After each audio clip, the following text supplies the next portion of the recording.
Mon site est-il efficace et comment le rendre plus efficace? C'est la question que m'a posée Eric lorsqu'il s'est inscrit pour que je réalise son audit de site internet.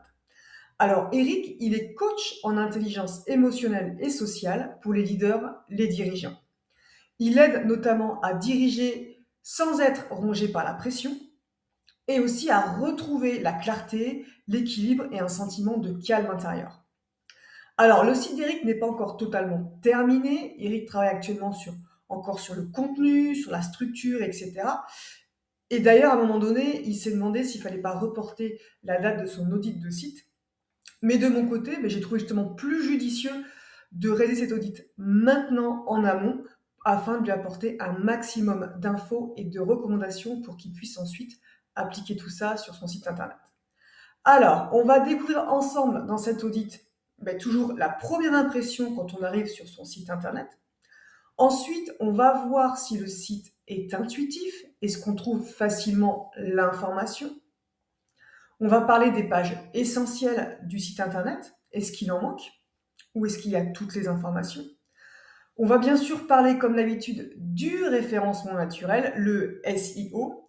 Donc toujours pour vous expliquer c'est quoi, pourquoi c'est important et comment le mettre en place sur ton site internet facilement.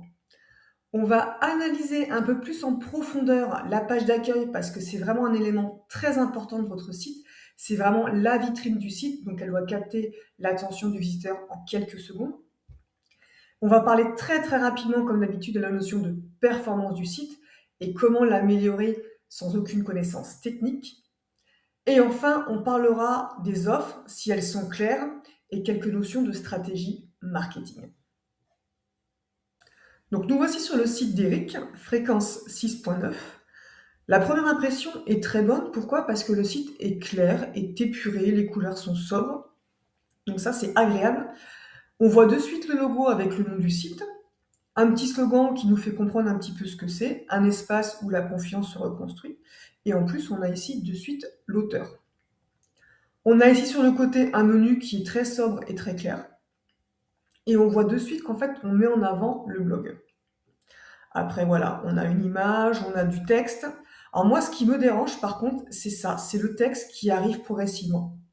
En termes au niveau des yeux en fait ce qui se passe c'est quand on déroule, le regard est attiré par les mots qui arrivent les uns après les autres. Donc, on oublie un petit peu de lire le reste. Donc ça, si tu peux l'enlever, je te conseille vraiment de l'enlever parce que ça joue sur la lecture et ça abîme un peu les yeux. Donc, ce serait bien qu'en fait, là, hop, je vais arriver au bout du site et si je remonte, voilà, le texte est déjà présent. Et là, du coup, c'est beaucoup plus fluide. Donc, si tu peux enlever ce petit effet, tu verras que l'internaute va lire beaucoup plus facilement le texte.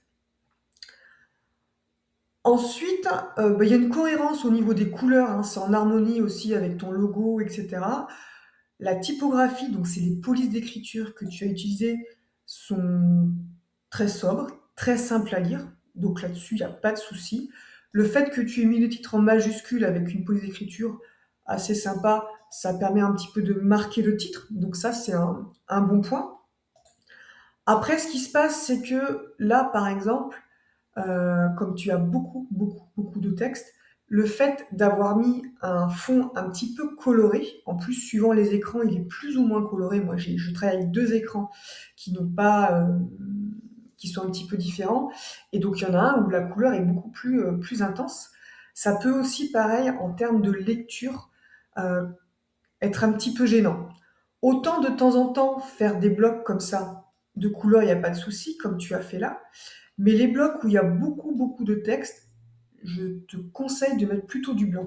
Je vais te donner tout simplement l'exemple sur ton site. Alors, je ne suis pas rentrée dans ton site en le piratant, t'inquiète pas. C'est juste que techniquement, je peux changer les couleurs, mais ça change juste les couleurs sur mon écran, pas sur le site. Si toi tu le regardes ou si une autre personne le regarde de son ordinateur, les couleurs ne sont pas changées. C'est simplement juste là sur la page que je suis en train de regarder à l'écran. Et en fait, j'ai changé là où il y avait beaucoup de texte en blanc et tu verras que c'est beaucoup plus simple à lire. Donc le fait que tu aies ici une police, que je dis souvent que les polices d'écriture au niveau du texte doivent être plutôt noires ou grises, Là, c'est plutôt, voilà, marron, doré, mais assez foncé. Il y a pas de souci sur le blanc, mais c'est plus lisible sur le blanc. Donc ce que tu peux faire, c'est jouer, en fait, comme ta page d'accueil est relativement longue et ça, il faut une page d'accueil qui est relativement longue, peut-être au niveau des différents encarts que tu as, jouer sur ces 3 types de fonds. Blanc, un petit peu, alors ça, je sais pas trop quelle couleur c'est, mais il y a un petit peu beige ici. Alterner peut-être ces 3 couleurs pour, donner un petit peu plus d'impact visuel à ton site. Mais quand tu as vraiment du texte qui est très, très, très long, tu regarderas la différence, c'est moins facile à lire. Après, c'est vraiment toi qui le souhaites, ce ne sont pas non plus des couleurs hyper vives qui empêchent vraiment la lecture. Mais je trouve que moi, personnellement, le blanc, ça permet vraiment une lecture plus simplifiée. Plus simplifiée, enfin plus facile à lire, pardon. C'est vraiment juste ce petit bémol parce que le reste, voilà, les couleurs sont bien, le texte est facile à lire. Tu as un bouton, alors c'est vrai que souvent je dis attention au bouton, choisissez, parce qu'en fait, tu n'as qu'une couleur d'écriture, c'est tout le temps la même, mais c'est pas forcément gênant. Et le bouton, on voit bien que voilà, c'est un bouton, certes c'est la même couleur que le texte, mais on voit bien la différence. Et pour les choses qui sont, les textes qui sont cliquables vers quelque chose, tu les as mis en gras et soulignés. Donc on voit que c'est cliquable. C'est vrai qu'en général, je préconise d'avoir une couleur propre à tout ce qu'on peut cliquer, c'est-à-dire bouton et texte. C'est un petit plus. Là, c'est vrai que tu as choisi vraiment une seule couleur. Donc à toi de voir si tu trouves une couleur qui ne casse pas non plus le design de ton site parce qu'il est très épuré, pour avoir une couleur spécifique pour tout ce qui est élément cliquable. À toi de voir. Ça gêne pas sur les boutons, un petit peu plus sur le texte, mais quand j'ai regardé sur ton site, tout ce qui est où on peut cliquer dessus, tu l'as mis en gras et en souligné. Donc ça, c'est vraiment à toi de voir. Mais autrement, non, non, c'est très épuré. Moi, ce que j'aime bien, voilà, c'est que ça ne fait pas un sapin de Noël comme certains sites où il y a 36 000 couleurs, on s'y perd. Là, c'est très clair. Alors maintenant, on va parler de la navigation et de l'expérience utilisateur. Alors pourquoi c'est important?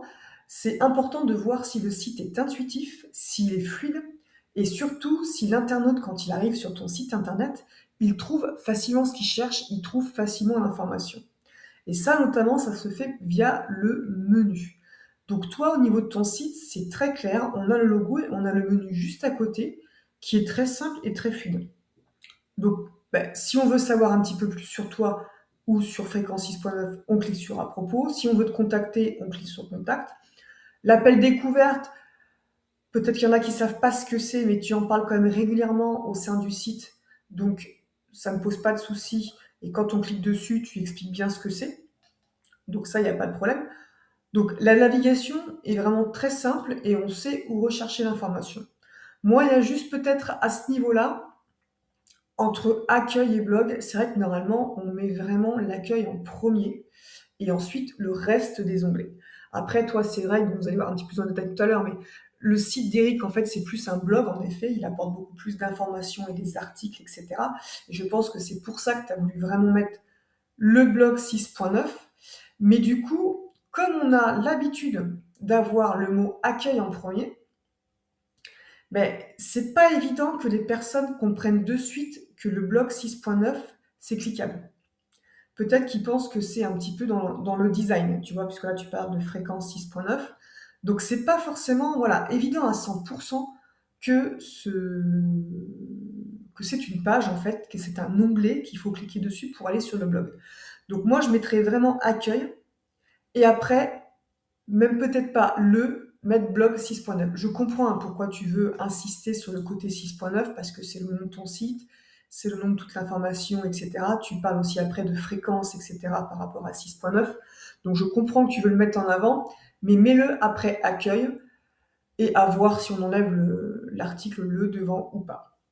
Mais accueil, le blog, à propos, contact et appel découverte. Et c'est vrai que ce qui est intéressant, c'est ce petit jeu-là. Quand je clique sur l'onglet, le fait que ce soit souligné, je sais sur quel onglet je suis. Donc ça c'est sympa. Ensuite, c'est ce qu'on a vu tout à l'heure, hein, tu as créé des boutons pour, pour tout ce qui est appel à l'action, hein, pour inciter l'internaute à cliquer, explorer le blog, à propos, je veux en savoir plus sur cet appel, etc. Donc ça, c'est très clair. Donc là-dessus, c'est vraiment un bon point.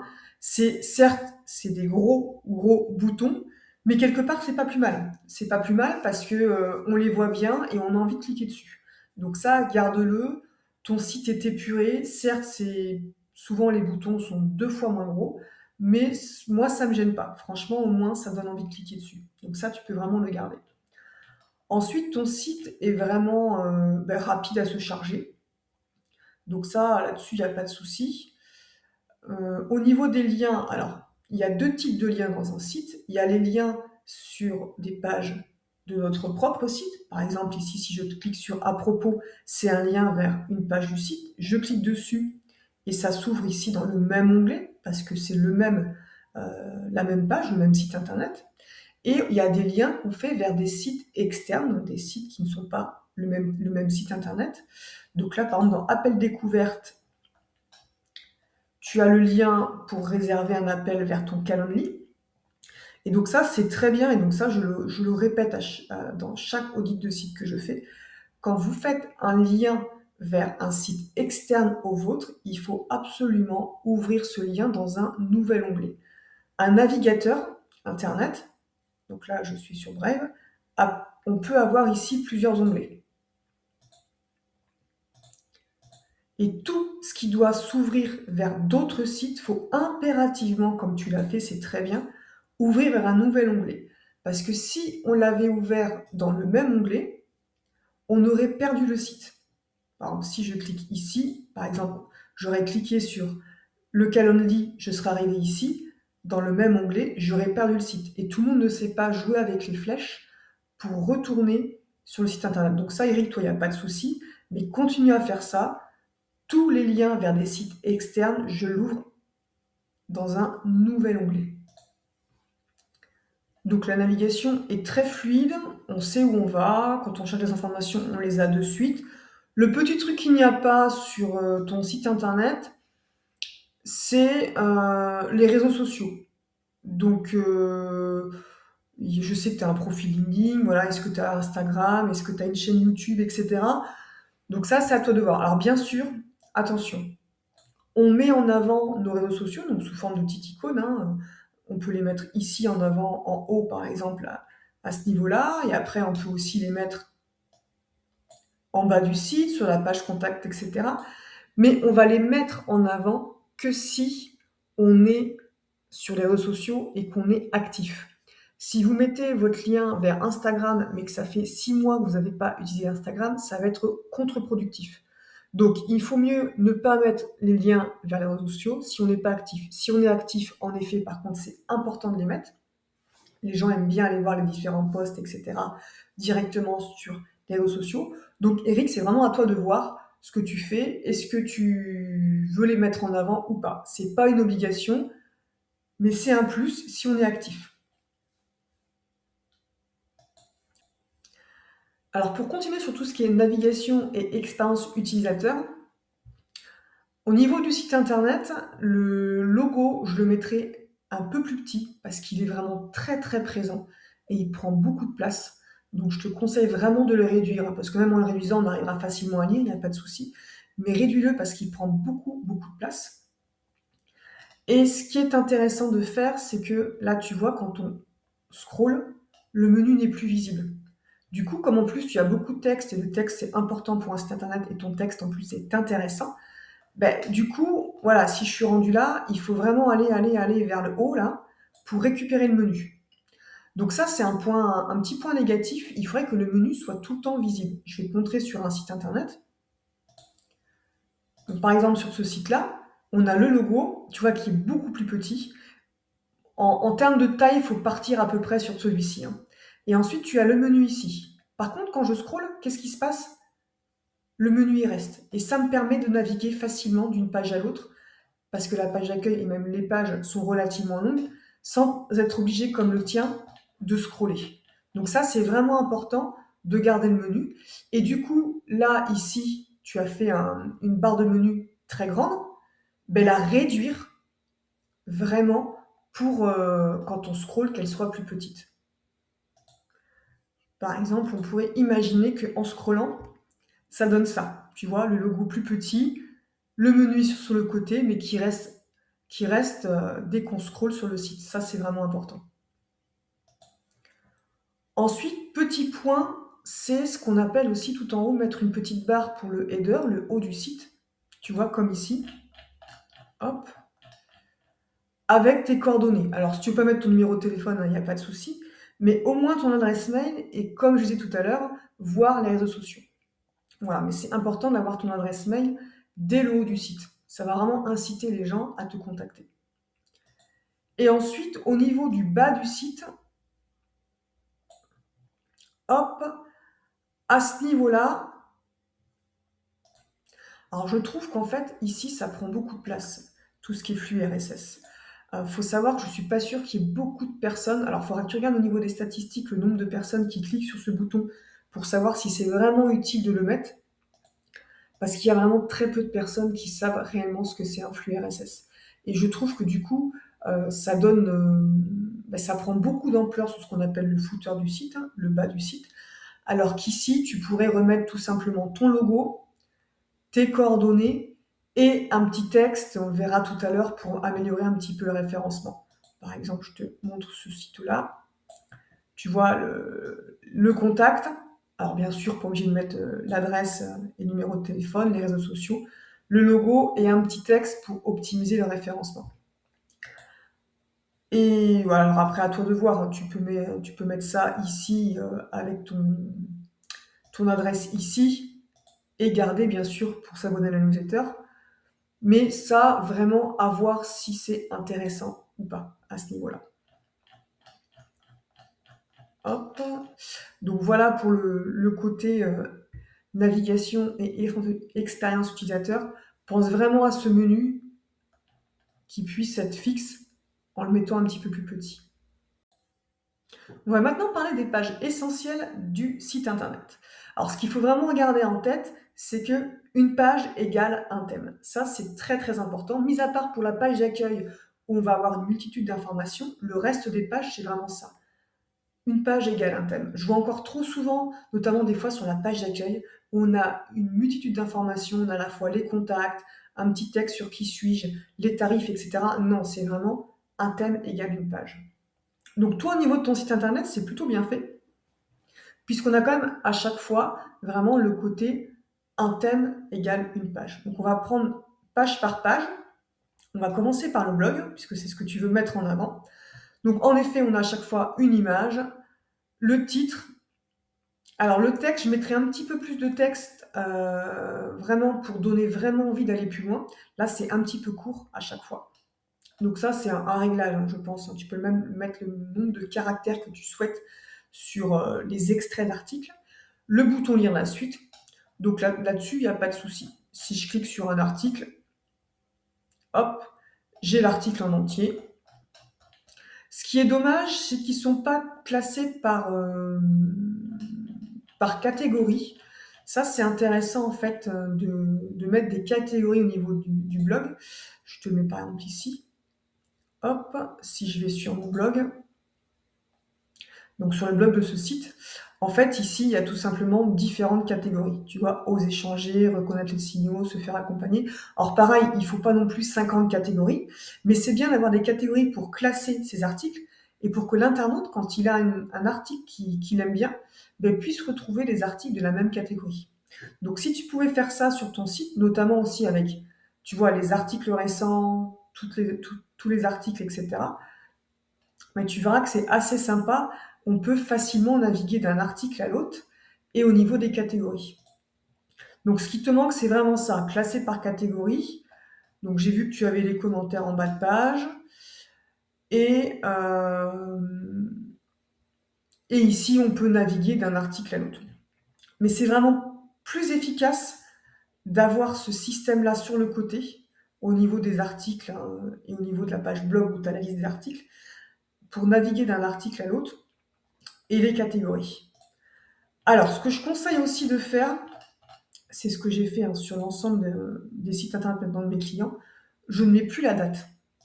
Tu vois ici, tu as le 27 janvier, et si je clique sur la liste des articles, tu as aussi la date. Ici, pourquoi ne plus mettre la date? Parce que l'objectif d'un site internet, alors bien sûr qu'on peut parler des événements, par exemple, je sais pas, il y a 15 jours j'étais sur un salon, etc. Donc parler des événements sur lesquels on est, etc. Mais ce qui est important surtout, notamment pour le référencement, pour se faire connaître, c'est de créer des articles sur des thématiques, et donc des articles qui vont être intemporels, qui vont durer dans le temps.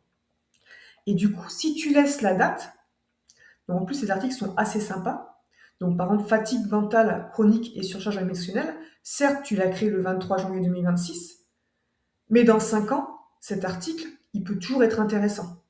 Et si quelqu'un fait des recherches sur Internet et tombe sur ton article, et qui voit la date, peut-être qu'il n'ira pas plus loin. C'est pour ça que je vous conseille vraiment d'enlever. Alors, c'est pas pour tricher ou quoi que ce soit, hein, mais c'est parce qu'on va avoir des articles qui vont vraiment être intemporels, durer dans le temps. Et le fait d'enlever la date, ça va pas nuire à votre article. Au contraire, ça va vraiment améliorer sa lecture. J'ai donné un exemple concret. Sur mon site internet, donc sur mon blog, j'ai créé un article il y a pas mal d'années maintenant. J'ai pas la date en tête, mais je crois que ça doit faire 4-5 ans.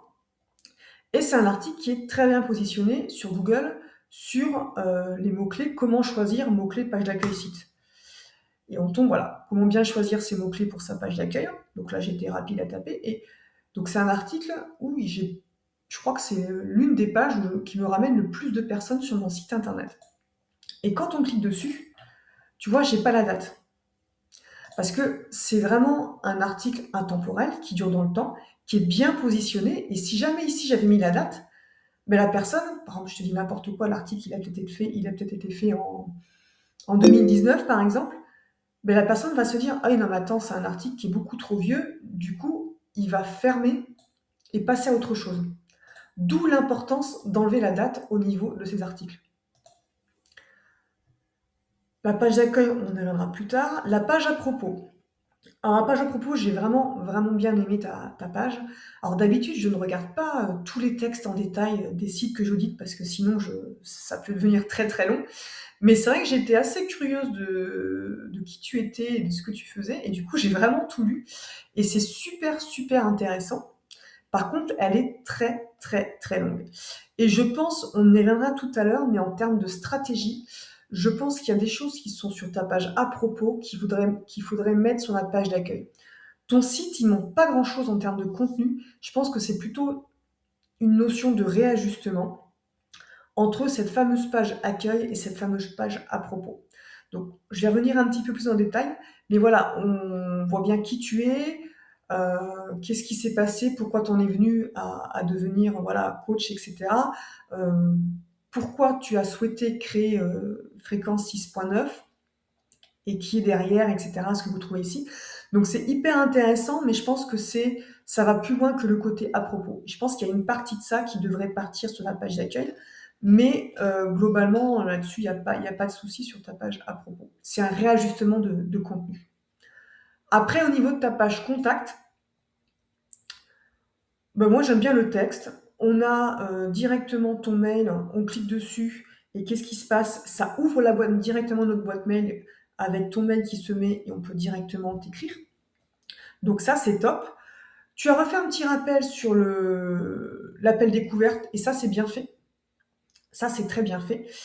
Moi ce que je rajouterais c'est un formulaire de contact. Pourquoi? Parce qu'il y a des personnes qui aiment bien passer par le formulaire et des personnes qui aiment bien passer directement par le logiciel de mail. Et du coup, le fait d'avoir les deux, tu auras plus de personnes qui vont t'écrire. Donc tout simplement, ta page contact peut être comme ça. D'un côté, tes coordonnées. Alors pareil, si tu peux pas mettre de numéro de téléphone et d'adresse, il n'y a pas de souci.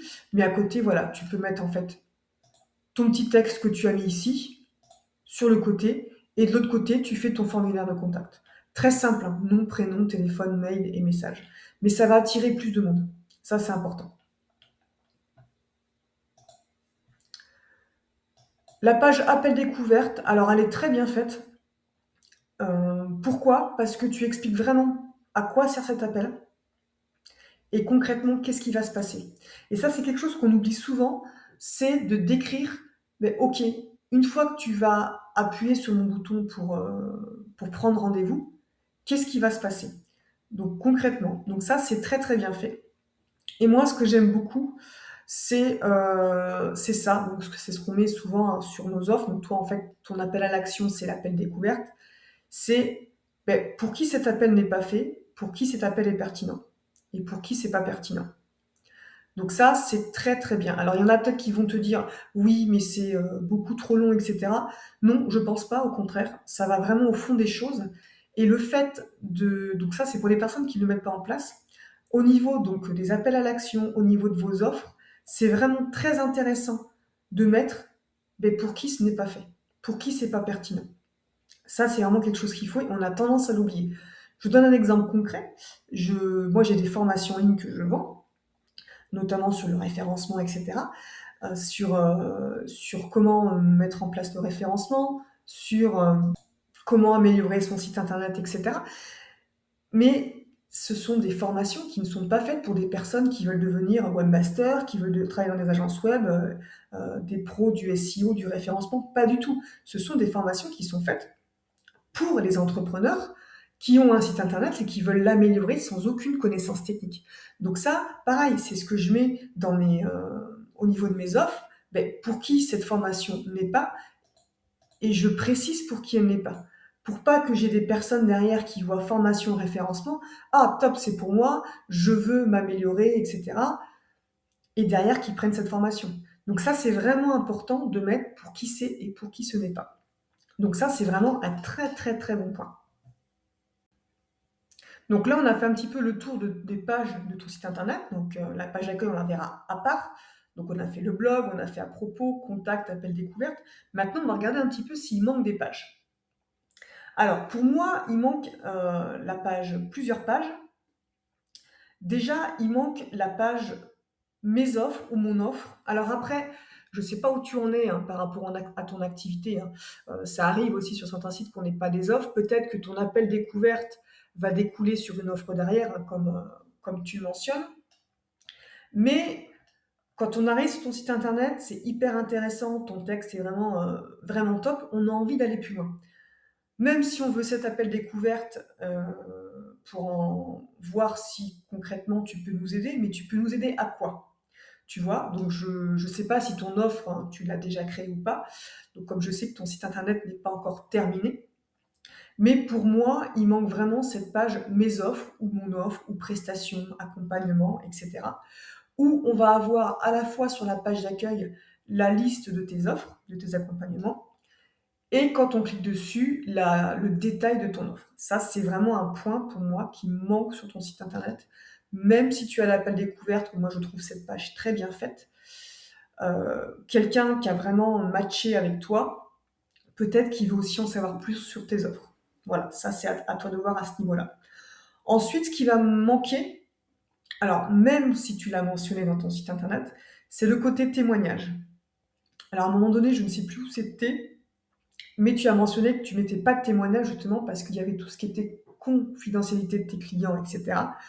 Mais il faut vraiment savoir qu'en termes de confiance, les témoignages, c'est vraiment un plus pour un site internet. Donc pour moi, c'est vraiment crucial d'avoir une partie témoignage où on va retrouver sur ta page d'accueil, par exemple, les 3 derniers témoignages. Et ici, un onglet témoignages, quand on clique dessus, on a tous les témoignages de tes clients.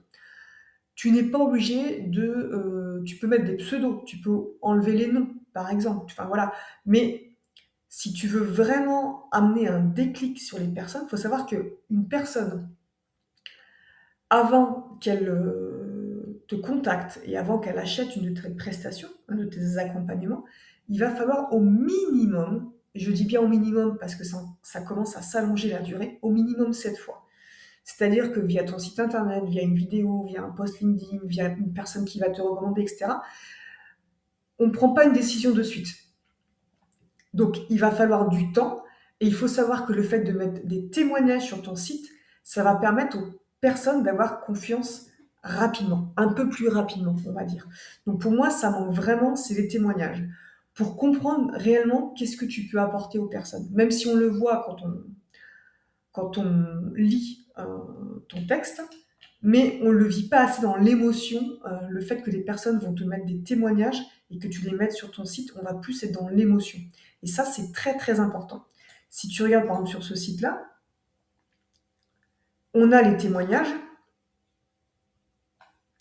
et même si c'est confidentiel, tu vois, on ne met pas le prénom de la personne, on peut même enlever carrément le titre de la personne, etc. Mais c'est important d'avoir le témoignage avec un titre et derrière le contenu du témoignage. C'est vraiment un plus. Une petite page qui manque aussi, donc ça c'est à voir, c'est pareil, hein, je sais que voilà, pour ceux qui regardent cet audit, il faut savoir que, je l'ai dit au début, hein, mais Eric, son site n'est pas terminé, il est en train de finir là, tout ce qui est structure et contenu rédactionnel. Une page qui est très très importante aujourd'hui, qui n'était pas il y a quelques années, c'est la fameuse foire aux questions, la FAQ. Avoir ici marqué foire aux questions, et derrière, nos clients ou nos prospects nous posent souvent les mêmes questions. Eh bien, on note toutes ces questions et on en fait une question-réponse directement sur le site internet. Donc, je te montre par exemple sur... Donc ça, c'est mon site internet. Hop, si je vais dans la foire aux questions, eh bien, je réponds à des questions qu'on me pose tout le temps. Est-ce que j'ai besoin d'un devis? Est-ce que c'est gratuit, etc. Ici, j'ai la question, ici, j'ai la réponse. Question, réponse, etc., etc. Si techniquement, tu ne sais pas faire ce petit jeu-là qui s'ouvre et qui se déroule, tu t'embêtes pas, tu fais ton titre, j'ai besoin d'un... Voilà, ta question 1, la réponse en dessous. Question, réponse. Sans animation, il n'y a pas de souci. Mais cette page est très importante, on en reparlera tout à l'heure dans le référencement. Elle est importante pour l'internaute et maintenant, c'est aussi un plus au niveau du référencement du site internet. C'est pour ça que voilà, cette page est très importante. On va parler maintenant des obligations légales. Oui, quand on a un site internet, on a des obligations légales. Il y a des choses qu'on est obligé de faire et il y a des pages sur ton site que tu es obligé d'avoir. Et qui dit loi, dit amende si on ne le fait pas. Alors le risque, il est minime. Hein, c'est rare d'avoir des personnes qui vont avoir une amende parce qu'ils manquent des choses, mais il faut quand même éviter de jouer avec le feu. Voilà, donc je vais te montrer quelles sont les obligations sur un site internet, notamment via mon site internet. Donc les pages légales, on va les retrouver en bas de site. Donc je vais vérifier avant de dire des bêtises, mais il me semble que tu... Voilà, non, tu n'as pas les pages des mentions légales. Ok. Hop. Donc tout en bas de mon site, à ce niveau-là, je vais avoir 3 pages qui sont obligatoires. Et une quatrième si jamais je vends en ligne. Donc la première, c'est la page des mentions légales. La deuxième, c'est la page politique de protection des données personnelles. Et la troisième, c'est la page charte d'utilisation des cookies. Sachant que moi, j'en ai mis 3. Régulièrement, on n'en trouve que 2. Mention légale, elle est obligatoire. Et souvent, le contenu de la page charte d'utilisation des cookies, en fait, est avec la page politique de protection. On peut avoir ces 2 pages ensemble. Voilà, moi je les ai différenciées, mais ce n'est pas une obligation.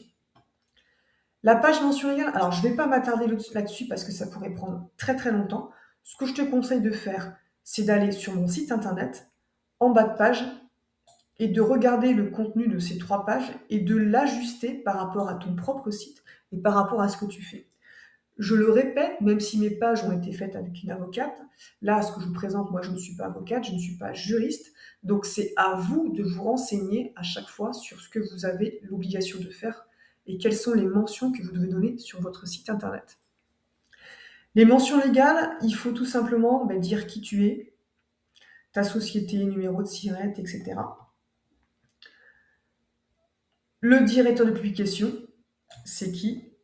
Conception et rédaction, ça n'a pas trop d'importance.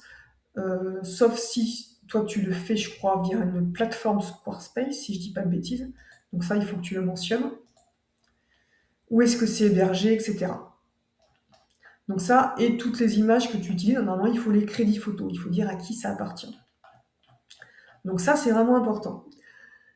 Les 2 autres pages, ça va concerner les données personnelles. C'est-à-dire sur un site internet, on peut être amené à récolter certaines données. Je vois par exemple que tu as une newsletter ici, donc tu récoltes l'adresse mail de la personne. À partir du moment où on récolte des données, il faut tout simplement expliquer tout ce qu'on fait sur le site, à qui ça s'adresse, à quoi servent les données, comment on les récolte, etc., la durée de conservation, etc., etc. Donc ça, il faut vraiment prendre le temps de savoir qu'est-ce que tu récoltes comme données et informer l'internaute. Il y a aussi un troisième point, donc c'est les fameux cookies. Donc les cookies, c'est quoi? C'est quand on est sur un site internet, le site peut être amené à récolter des informations sur l'internaute qui regarde le site et du coup à laisser un petit fichier sur son ordinateur. Alors ce n'est pas un virus, mais c'est un petit fichier pour récolter des données. Et ça, c'est pareil, il faut expliquer, est-ce que tu as des cookies sur ton site internet? Donc les cookies, ils servent à quoi? Au bon fonctionnement du site. Ça peut être des cookies publicitaires, ça peut être des cookies liés aux statistiques pour mesurer l'audience. Par exemple, si tu utilises des statistiques de Google Analytics, donc pour savoir qui vient sur ton site, le nombre de personnes, etc. Ben, Google Analytics utilise un cookies qui va déposer sur l'ordinateur de l'internaute. Donc ça, il faut que tu dises à l'internaute ce que tu fais avec tout ça. C'est vraiment important que la personne puisse savoir quelles sont les données que tu récoltes et qu'est-ce que tu en fais. Alors, je vais te donner des exemples concrets pour les cookies. Tout simplement, là, ici sur mon site, si je vais sur la page Me contacter, j'ai le bandeau des cookies qui apparaît. Et l'internaute a le choix entre accepter, refuser et sélectionner. Pourquoi j'ai les cookies qui sont apparus sur cette page et notamment pas sur la page d'accueil, par exemple? Parce qu'ici, j'ai mis un plan Google Maps et pour qu'il s'affiche, j'ai besoin de l'accord de l'internaute parce que Google Maps va récolter ces données à l'internaute, notamment savoir où est-ce qu'il se localise. Donc s'il accepte, le plan va se mettre en route et du coup, il y a un petit fichier qui va être sur mon ordinateur par rapport à Google Maps. S'il refuse, ça ne s'affiche pas. Et donc ici, alors je ne pense pas que ce soit ton cas, Eric. Donc j'ai vu que tu n'avais pas, donc t'as pas de Google Maps, t'as pas de. J'ai regardé un peu plus en profondeur, j'ai pas l'impression que tu es de Google Analytics, donc des statistiques liées à Google, etc. Donc ça, c'est à vérifier. Mais ces fameux cookies, c'est quand l'internaute va interagir avec quelque chose sur le site internet. Un exemple aussi concret, au niveau. Hop.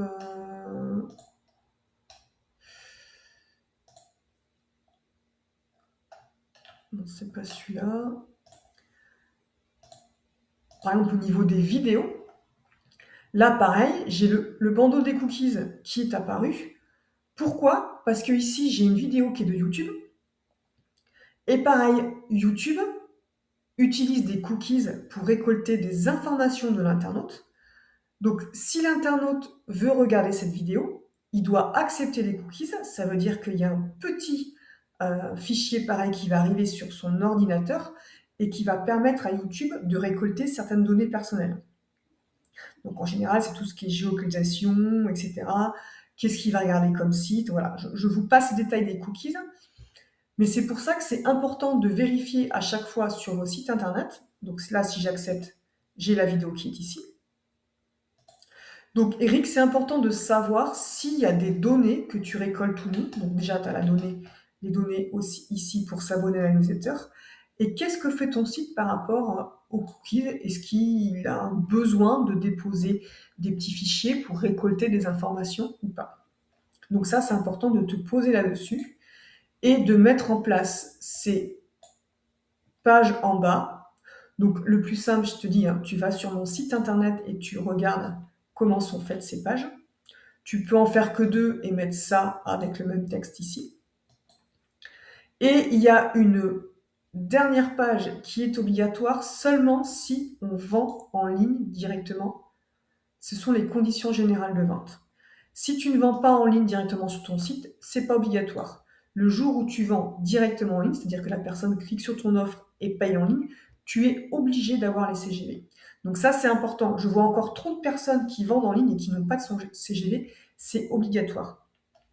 Et derrière, ce qui est important de faire aussi, c'est que les CGV doivent être datés à chaque fois. Ça, c'est important. Pourquoi? Vous recevez certainement des mails, des fois, je ne vais pas citer, mais de grands noms sur qui vous êtes abonné, vous avez fait des achats, etc. Et des fois, vous recevez un mail qui vous enquiquine souvent. Nous avons mis à jour nos CGV. En fait, c'est une obligation légale. C'est pour ça que vous recevez ces mails. C'est qu'à chaque fois que vous changez vos CGV, vous devez en informer tous vos clients. Donc ça, c'est important. C'est pour ça que les CGV doivent être datés.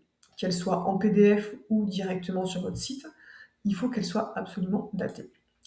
Donc voilà pour les mentions, les pages obligatoires. Donc je sais que c'est pas facile à mettre en place, mais c'est une obligation. Déjà, voilà, ta page mention légale, regarde le contenu des autres pages et regarde ce que tu peux faire. Alors, on va aborder maintenant la notion de référencement naturel, ce qu'on appelle aussi SEO. Alors, c'est quoi et pourquoi c'est important? Le référencement naturel, ça va tout simplement être le positionnement de ton site internet dans les résultats des moteurs de recherche. Donc, on va parler essentiellement de Google parce que c'est le moteur de recherche numéro un. Donc, par exemple, si je me mets sur Google et que je tape, donc j'ai mis rapidement, hein, et que quelqu'un tape coach en intelligence émotionnelle, si je clique là-dessus, c'est tout simplement où va se trouver ton site internet dans les résultats. À savoir que quand c'est marqué résultats sponsorisés, ce sont des personnes qui ont payé Google pour arriver dans les premières positions sur ce mot-clé. Les résultats, hop, les résultats qui arrivent en dessous, donc par exemple si je fais masquer les résultats, ce sont tout simplement les résultats qui sont arrivés, donc les sites qui sont référencés naturellement, c'est-à-dire que les personnes ont mis en place des choses, qu'on va voir tout à l'heure, pour se positionner dans les premiers résultats. Donc je rappelle, hein, tout ce qui est sponsorisé, on a payé pour, donc c'est pas du référencement naturel. Et toi, ton objectif, c'est quoi? C'est quand on fait un site internet, c'est de réussir à se positionner sur des mots-clés.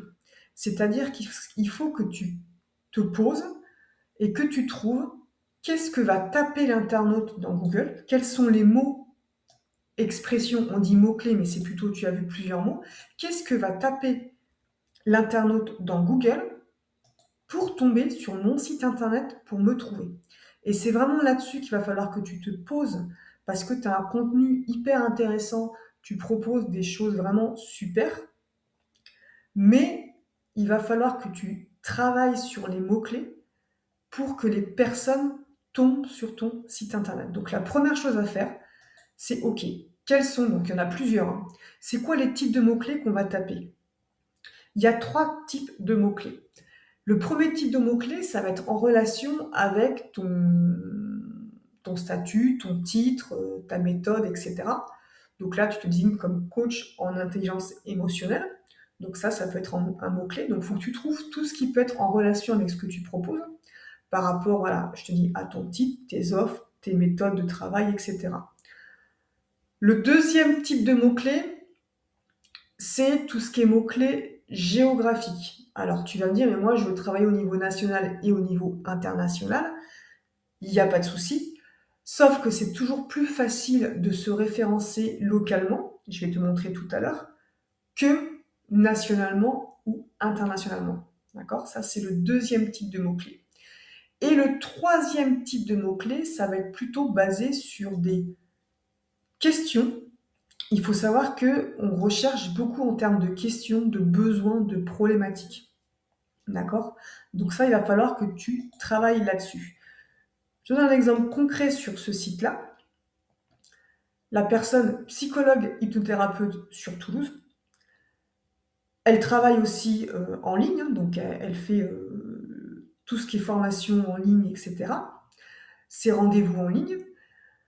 Donc elle peut travailler au niveau national, mais au niveau des mots-clés, on a rajouté Toulouse. Pourquoi? Parce que ça va être plus facile à se référencer sur les termes psychologue, hypnothérapeute, Toulouse, dans Google, que simplement sur le mot-clé psychologue, hypnothérapeute.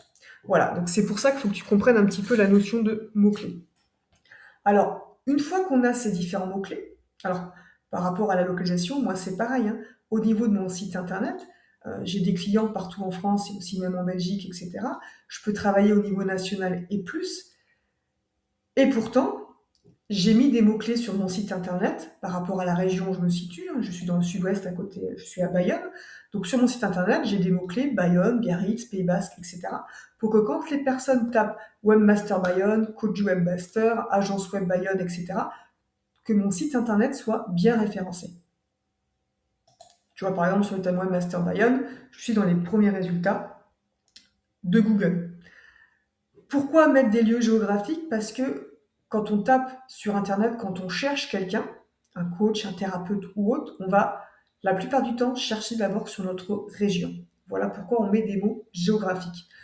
Donc, il faut vraiment que tu t'opposes par rapport à qui tu veux accompagner, qu'est-ce que tu fais, qu'est-ce que tu proposes, quels sont les mots-clés que les personnes vont taper.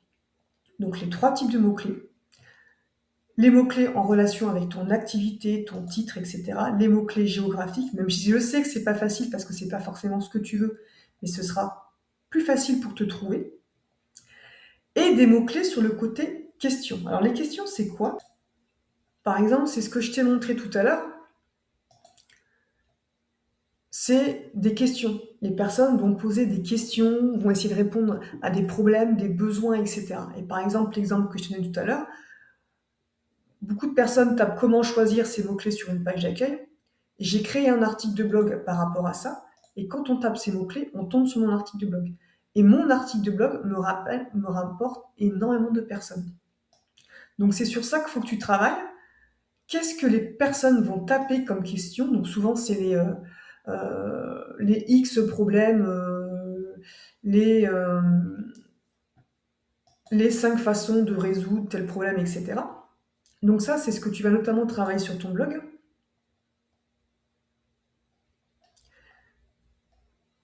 Fatigue mentale, chronique, surcharge émotionnelle, tout ça, c'est des bons mots-clés. Il faut vraiment que tu creuses qu'est-ce que la personne va taper sur Internet et plutôt travailler tes articles de blog sous forme de questions, en fait, pour qu'ils puissent ressortir dans les résultats de Google. Ici, tu vois, par exemple, mon titre, c'est comment bien choisir ses mots-clés pour sa page d'accueil. Donc, c'est vraiment le titre de mon article de blog. Et je vais reprendre ces mots-clés régulièrement dans mon article. Donc, une fois que tu as travaillé tes mots-clés, mais bien sûr, il ne faut pas les avoir sur une feuille de papier et les laisser à côté, il va falloir les mettre en place. Donc, comment ça se passe? Les mots-clés, pour pouvoir être visibles au sein de Google, au sein des moteurs de recherche, il va falloir positionner tes mots-clés à plusieurs endroits. Si tes mots-clés, par exemple, coach en intelligence émotionnelle, pour toi, c'est un mot-clé, alors, j'ai pas creusé assez ton activité pour te déterminer, te donner tes propres mots-clés. Attention, là, c'est vraiment quelque chose que je t'explique, toi, comment faire, mais je n'ai pas travaillé en détail tes mots-clés. Une fois que tu as déterminé tes mots-clés, il va falloir les positionner dans ton site. Parce que si tu n'as pas ce terme, par exemple, sur lequel tu veux te positionner, coach en intelligence émotionnelle, si ce terme n'apparaît jamais dans ton site, tu ne pourras jamais être positionné sur ce terme dans Google. Il faut vraiment comprendre ça. Donc, tes mots-clés, il faut les retrouver régulièrement et notamment sur ta page d'accueil. C'est la page vraiment la plus importante, on y reviendra tout à l'heure. Il va falloir trouver ces mots-clés dans les titres, dans les sous-titres, dans les textes, dans le nom des images, etc., etc., etc. La présence continue de tes mots-clés vont te permettre d'être référencé. Donc, par exemple, sur ce site-là, il faut comprendre aussi que tu peux, ton premier titre, les 3 premiers titres sur ton site internet sont les plus importants en termes de référencement. Il faut que Google voit tes mots-clés les plus importants de suite.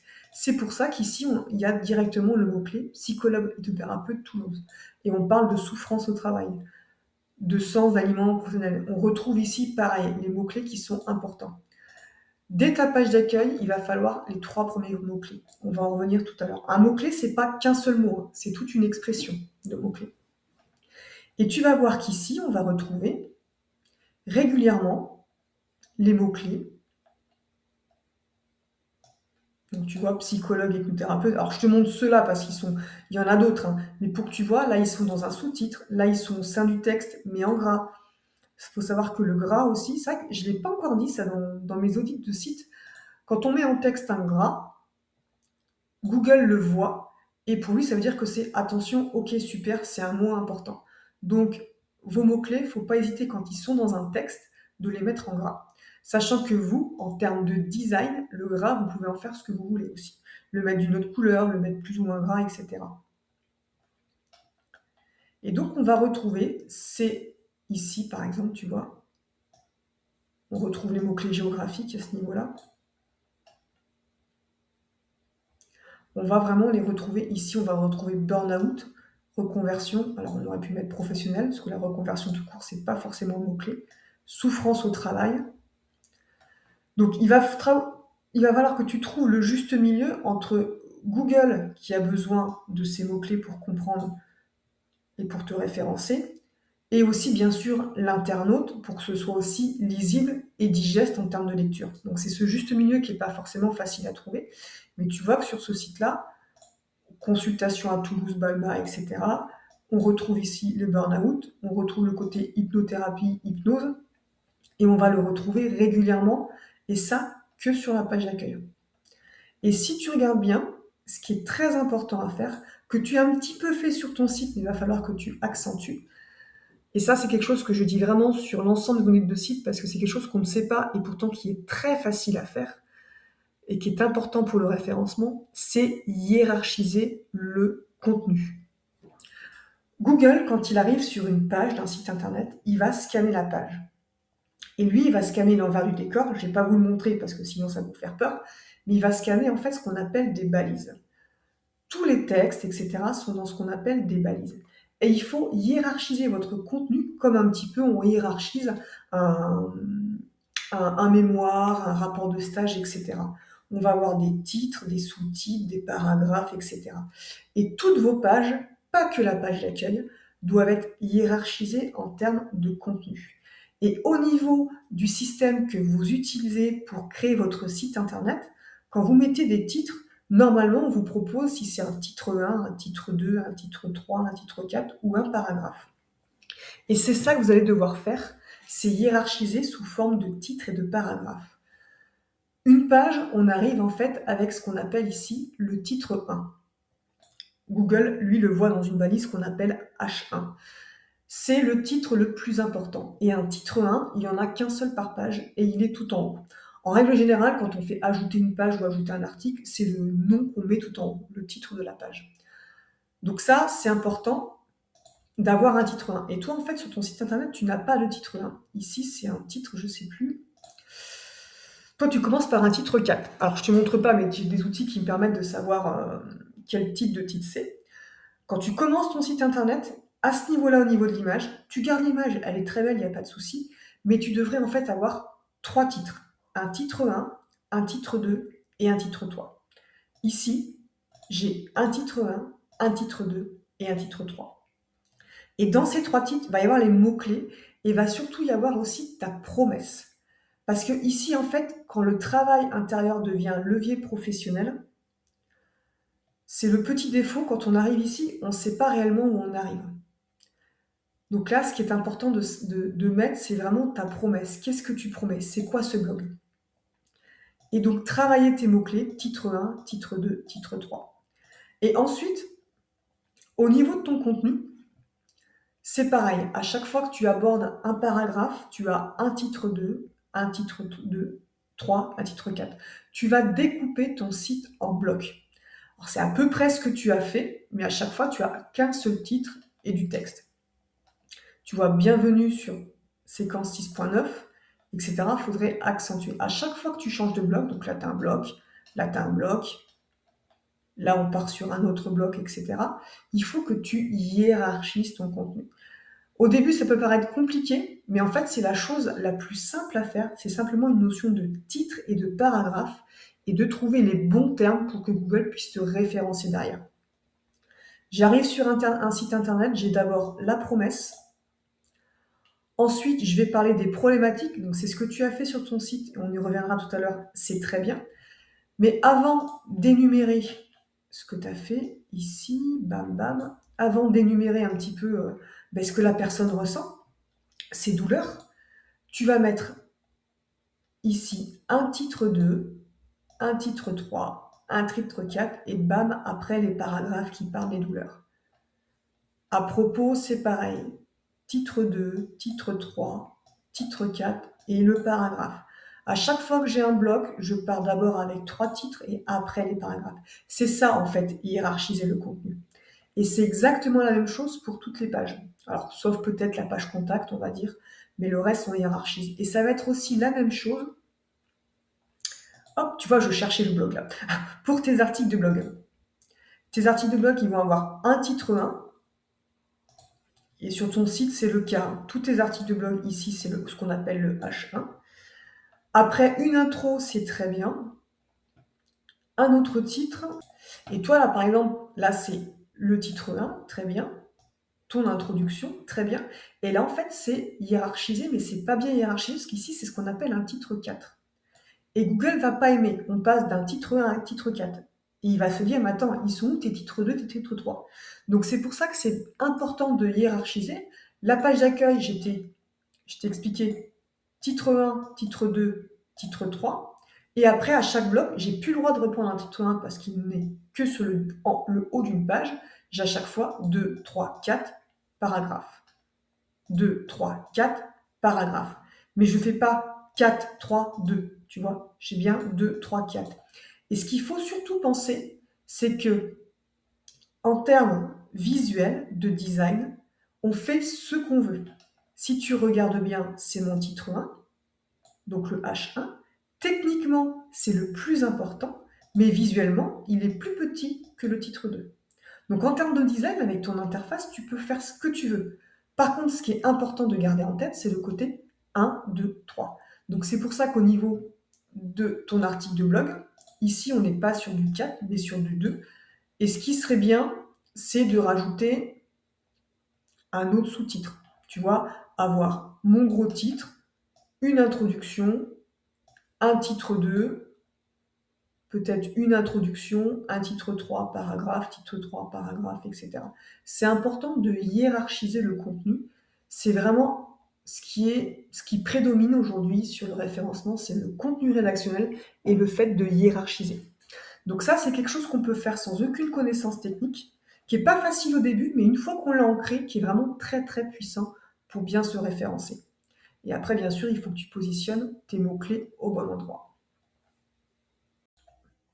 Alors, une fois que ton contenu est bien hiérarchisé, il y a quelque chose qui est très important.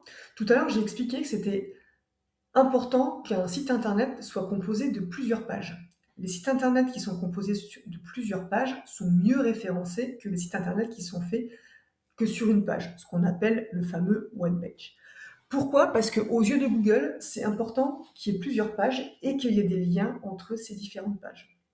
Et quelque chose qui est très puissant à faire, qui est très simple, mais que peu de personnes savent, c'est faire ce qu'on appelle du maillage interne. Alors c'est un terme un peu barbare, mais par contre c'est très simple à faire.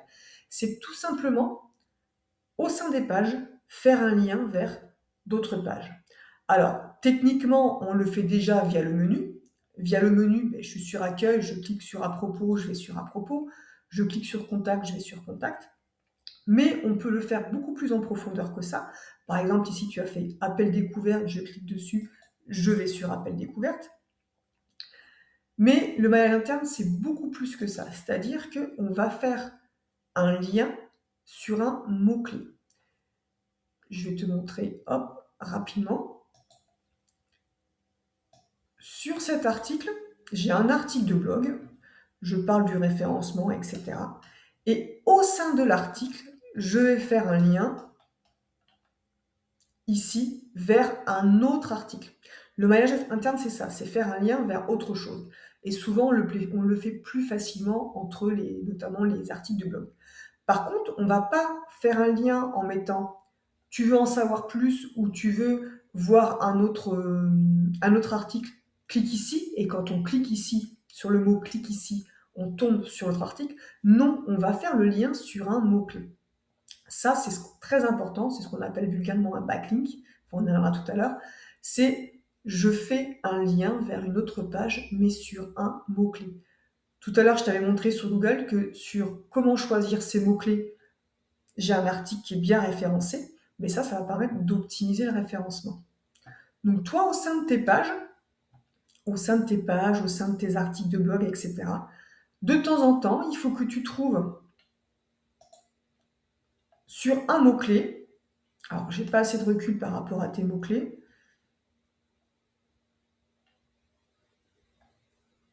Par exemple, je dis n'importe quoi ici. Engourdissement émotionnel.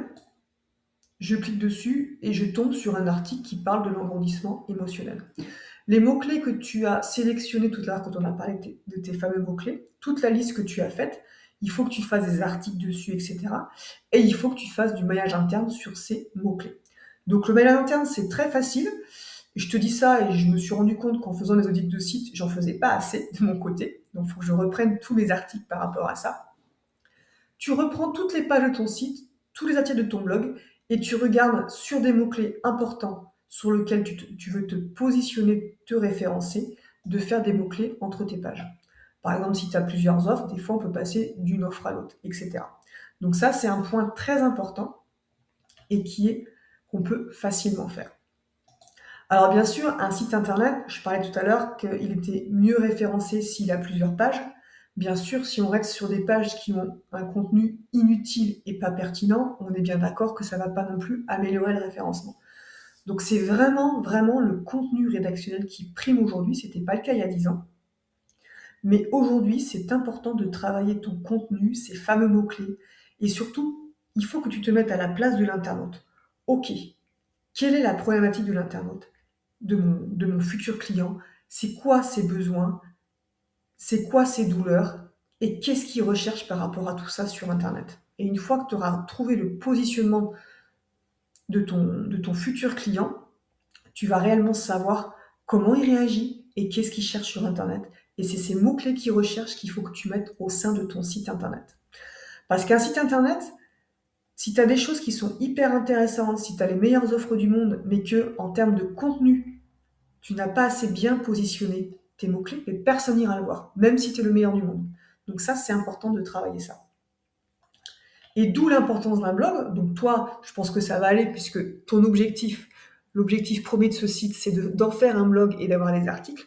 Donc ça, c'est important d'en avoir régulièrement. Alors souvent, on parle de fréquence d'un blog. Je dois poster combien d'articles? Alors c'est vrai que ce qu'il faut savoir aussi, c'est que un blog, c'est vraiment quelque chose pour moi d'essentiel à un site internet et d'essentiel à ton activité quand tu veux justement développer ta communication en ligne. Ça a beaucoup plus d'impact que les posts sur les réseaux sociaux. Pourquoi? Parce qu'on l'a vu tout à l'heure, quand on fait des recherches dans Google, on va tomber ici sur des sites, sur des articles de blog, mais on ne va pas tomber sur un post LinkedIn, un post Instagram, etc. Quand on recherche des questions, des problématiques, etc. On tombe sur des pages de sites internet, des articles de blog, etc. D'où l'importance d'avoir un blog. Et surtout, ça dure dans le temps. C'est pour ça que je t'ai demandé tout à l'heure d'enlever les dates au niveau de tes articles. C'est plus pertinent. Par contre, je ne suis pas quelqu'un qui sait mentir. Un blog, c'est important pour un site internet, mais on ne voit pas les répercussions de suite. C'est vraiment un travail à long terme. On en voit vraiment les fruits au bout de 6 mois, 1 an et demi, suivant notre thématique, etc. Donc, en termes de fréquence, si vous postez un article de blog tous les 6 mois, c'est sûr que votre blog, il va avoir du mal à vous rapporter des personnes. L'idéal, en effet, c'est de faire un article par semaine. Ou au minimum un article, on va dire, par mois. Vous faites un article par mois, ça fait 12 articles dans l'année. C'est pas si énorme que ça. Si vous faites 2 articles par mois, c'est 24 articles dans l'année. Donc c'est pareil, c'est pas si énorme que ça. Et moi, ce que je vous conseille de faire, ce que je te conseille de faire, Eric, c'est de te poser, je te dis n'importe quoi, tous les premiers du mois, par exemple, tu te bloques un créneau pour travailler plusieurs articles. Au lieu d'essayer de se dire: «Ah mince, j'ai pas fait un article cette semaine ou ce mois-ci», non, c'est d'anticiper et de créer plusieurs articles et de programmer. Alors normalement, hein, tous les systèmes aujourd'hui, hein, qui nous permettent de créer des sites internet, la plupart des systèmes nous permettent de programmer. Donc vous prenez une demi-journée, vous créez plusieurs articles et vous les programmez comme ça sur, la semaine d'après, 2 semaines après, et cetera. Mais c'est vraiment important, surtout toi qui te lances dans un blog, si tu as un article par mois, ça va vraiment avoir du mal à décoller. Donc la fréquence, vraiment, le mieux, c'est 1 fois par semaine minimum. On va maintenant parler des témoignages. Tout à l'heure, je t'ai parlé des témoignages, que c'était important pour la confiance de l'internaute. Mais c'est pas la seule raison, c'est aussi important pour le référencement. Pourquoi? Parce qu'aux yeux de Google, plus tu vas avoir de témoignages, plus tu vas être pertinent et mieux tu vas être référencé.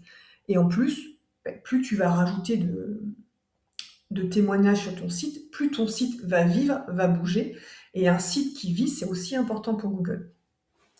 Alors, ce qui est important de faire, c'est de te faire une fiche Google.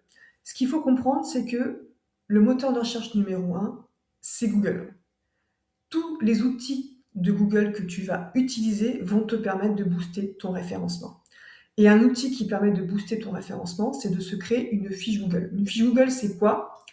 C'est en fait, quand tu fais des recherches sur Internet, donc là j'ai fait par rapport à Webmaster Bayonne, c'est toutes ces personnes-là là, qui vont être référencées au niveau de la carte de Google.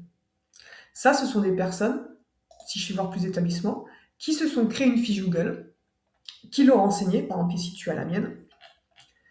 Et ça, il suffit, donc je ne sais pas si tu en as une, mais il suffit tout simplement d'avoir un compte Gmail, de te connecter, c'est gratuit, tu remplis ta fiche Google et ça te permet aussi d'optimiser ton référencement. Et ce qui va aussi optimiser, c'est les fameux avis.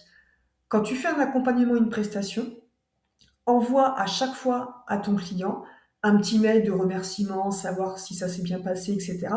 Et savoir ce qu'il en pense et de lui demander de te laisser un avis. Le mieux, c'est pas sur ton site, mais c'est sur ta fiche Google. Il te laisse un avis sur ta fiche Google et ça, c'est très puissant. Toi, du coup, tu reprends cet avis et tu le mets sur ton site internet. Et ça va te permettre d'augmenter le référencement de ton site internet. Il faut savoir que le référencement, ce n'est pas juste ça, c'est plein de petites choses que tu vas mettre en place qui vont booster le référencement. C'est vraiment pas une seule chose, c'est plein de petites choses. Le contenu rédactionnel est primordial, mais après, c'est tout ce que tu vas mettre autour qui est important. Il y a un point qui est important aussi à travailler, c'est ce qu'on appelle les URL. Les URL, c'est quoi? En fait, c'est les liens de ton site internet, de tes différentes pages. Donc, tu as d'abord ce qu'on appelle ici donc le nom de domaine. Tu as choisi un nom de domaine. Et après, pour chaque page a son propre lien, a sa propre URL. Et ça, c'est quelque chose qu'on peut mettre aussi des mots-clés pour travailler le référencement. Alors, attention, un truc très important, ne change pas l'URL. Alors là, tu viens juste de mettre en ligne ton site, donc tu peux encore le faire si tu n'as pas communiqué dessus. Mais techniquement, on peut toujours changer les URL. D'accord? Il n'y a pas de souci. Par exemple, là, tu as marqué appointment. Ça aurait été bien de le nommer autrement. Par exemple, là, voilà. Par exemple, on va prendre ta page à propos. Elle s'appelle About. Là, on aurait pu mettre un mot-clé. On aurait pu mettre coach, hop, intelligence émotionnelle. Quand vous créez des pages, au tout début de la création, vous pouvez changer ce qu'on appelle cette fameuse URL, ce fameux lien. Et je vous conseille à ce niveau-là de mettre des mots-clés, bien sûr en relation avec la page, hein, ça c'est important. Donc là, à propos, on peut très bien dire que tu la nommer coach plutôt que about. Attention, évitez les articles, les A, le, etc. Et bien sûr, pas d'accent dans les mots et pas de majuscules. Alors, Comme Eric, je sais que tu es en train de mettre en ligne ton site internet. Si tu n'as pas encore communiqué dessus, fait des liens vers ta page, etc., je te propose de modifier tes URL si personne connaît encore ton site, si tu n'as pas communiqué. Par contre, quand on fait ça, il faut vraiment penser à le faire, comme là je viens de le dire, au tout début de la création et à la création de la fameuse page. Ce n'est pas quelque chose qu'on modifie une fois que le site est en ligne.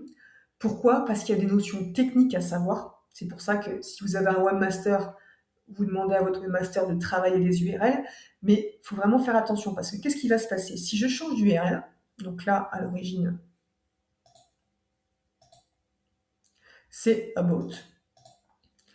Si Google est déjà passé sur mon site internet, ou si des personnes sont déjà passées sur mon site internet et ont enregistré ma page, ou si j'ai déjà communiqué par exemple sur un post LinkedIn, allez voir ma page à propos et que je mets le lien, et que les personnes cliquent ce lien, mais qu'entre-temps, j'ai changé et j'ai mis ça, mais qu'est-ce qui va se passer? Cette page n'existe plus.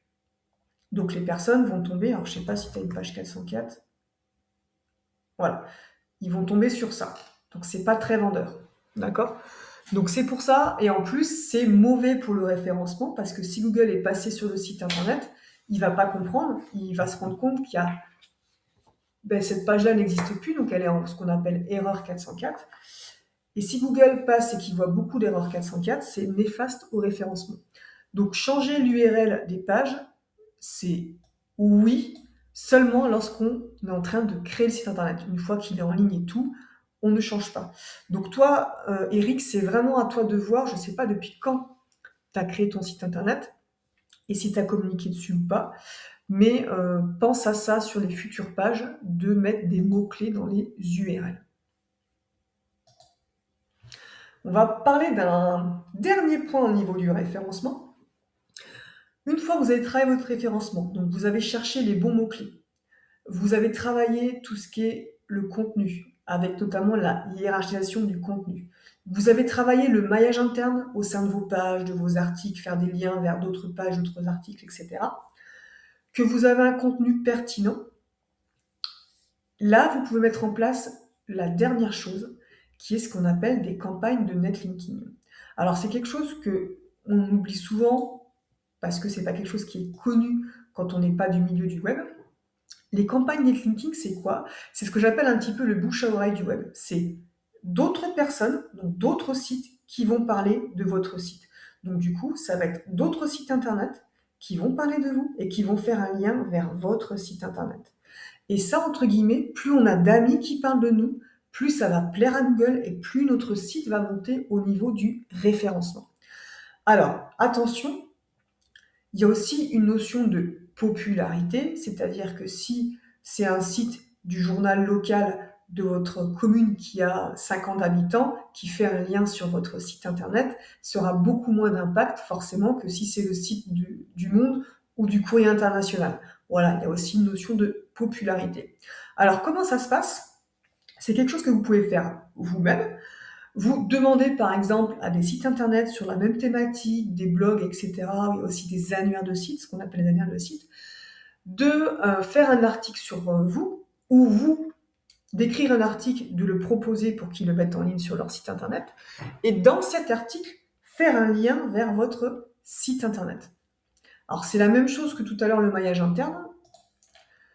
La personne fait l'article sur son site, parle de vous, etc. Et quand elle fait un lien vers votre site internet, elle va pas marquer « cliquez ici ». Non, le lien, c'est pareil, ça va être sur un mot-clé, ce qu'on appelle un backlink, vulgairement. Donc, le backlink, ça va être quoi? Donc, je dis n'importe quoi, par exemple, ça peut être Eric, si tu veux te positionner sur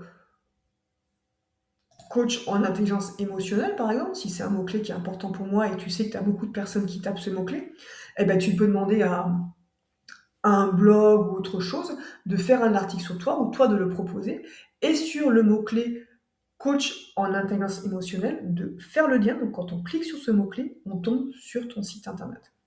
Donc ça, c'est aussi des prestations que moi je propose à mes clients, puisque bon, ça peut être aussi quelque chose, c'est simple à faire, mais ça prend un petit peu de temps.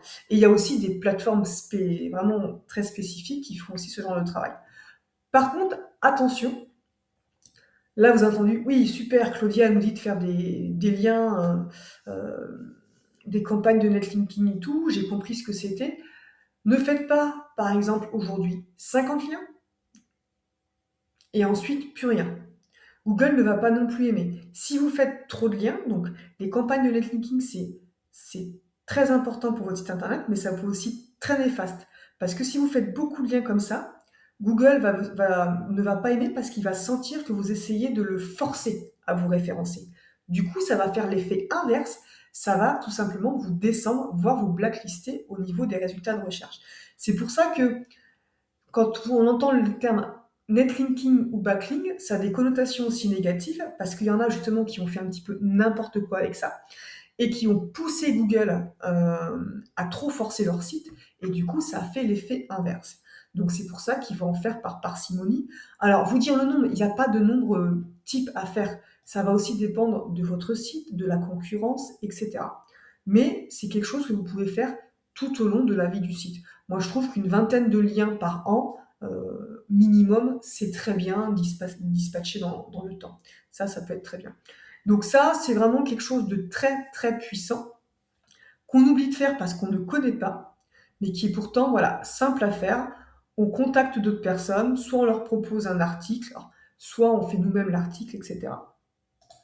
Et c'est aussi des prestations que je propose au niveau de mes clients, et sachant que le prix d'un lien, parce que c'est le lien, on dit ça le prix d'un lien, bien sûr, le prix peut varier suivant la popularité du site sur lequel on va poster cet article, qu'on va poster ce lien. Donc voilà pour la partie référencement. Alors c'est un gros bloc, je sais, mais j'essaye vraiment de vous donner des astuces simples, sans aucune connaissance technique sur ce que vous pouvez faire. À savoir, la première chose à faire, c'est OK, c'est quoi les mots-clés? Qu'est-ce que tape l'internaute pour me trouver? Et à partir de là, il faut travailler ces mots-clés et les retrouver dans le site. Donc, comme on l'a vu sur ce site internet-là, retrouver ces mots-clés régulièrement et surtout hiérarchiser le contenu, c'est très très très important. On va maintenant parler de la page d'accueil. Et le fait d'avoir parlé du référencement avant va te permettre de mieux comprendre comment créer ta page d'accueil. Donc la page d'accueil doit vraiment être bien hiérarchisée avec différents blocs, etc. pour en fait répondre aux questions qui, quoi, où, comment, pourquoi, quand et voir aussi combien par rapport en termes de tarifs et d'offres. Et c'est vraiment important, c'est la vitrine en fait, la page d'accueil, la vitrine de ton site et elle doit capter l'attention de suite. Donc elle doit être construite d'une certaine manière. Donc toi, tu as beaucoup de texte, tu as du texte vraiment très très intéressant et le point très positif que tu as, c'est que tu parles de suite des problèmes, des douleurs des personnes. Et ça, c'est hyper bien. Pourquoi? Parce que souvent, dans les sites que j'audite, dans les sites que je vois, on va parler de qui on est, de ce qu'on propose, de nos méthodes, nos méthodologies, etc. Et on oublie le point essentiel, c'est la douleur. Une personne, elle a une problématique, elle a un besoin, elle a une douleur. Et elle recherche une transformation. Elle ne recherche pas une méthode, quelque chose, non. Elle recherche comment changer, comment enlever ce point de douleur. Et c'est un petit peu ce que tu mets sur ta page d'accueil, et ça c'est très bien, notamment aussi à ce niveau-là. Ben, tout simplement, quand on lit, ben, on peut facilement se dire, mais attends, c'est de moi qu'il parle là, je me reconnais vraiment dans ce qu'il dit. Et c'est ça qu'il faut jouer. Donc, il te manque pas grand-chose sur ta page d'accueil, il te manque plutôt une structure, parce qu'une page d'accueil doit être structurée en bloc. Et c'est pour ça qu'en fait, je vais te montrer différents sites internet pour que tu vois comment est structuré un site. Voilà, c'est une méthode que j'ai mis en place après plus de 12 ans d'expérience, et c'est une méthode qui fonctionne. Donc, je vais te montrer comment structurer ton site internet.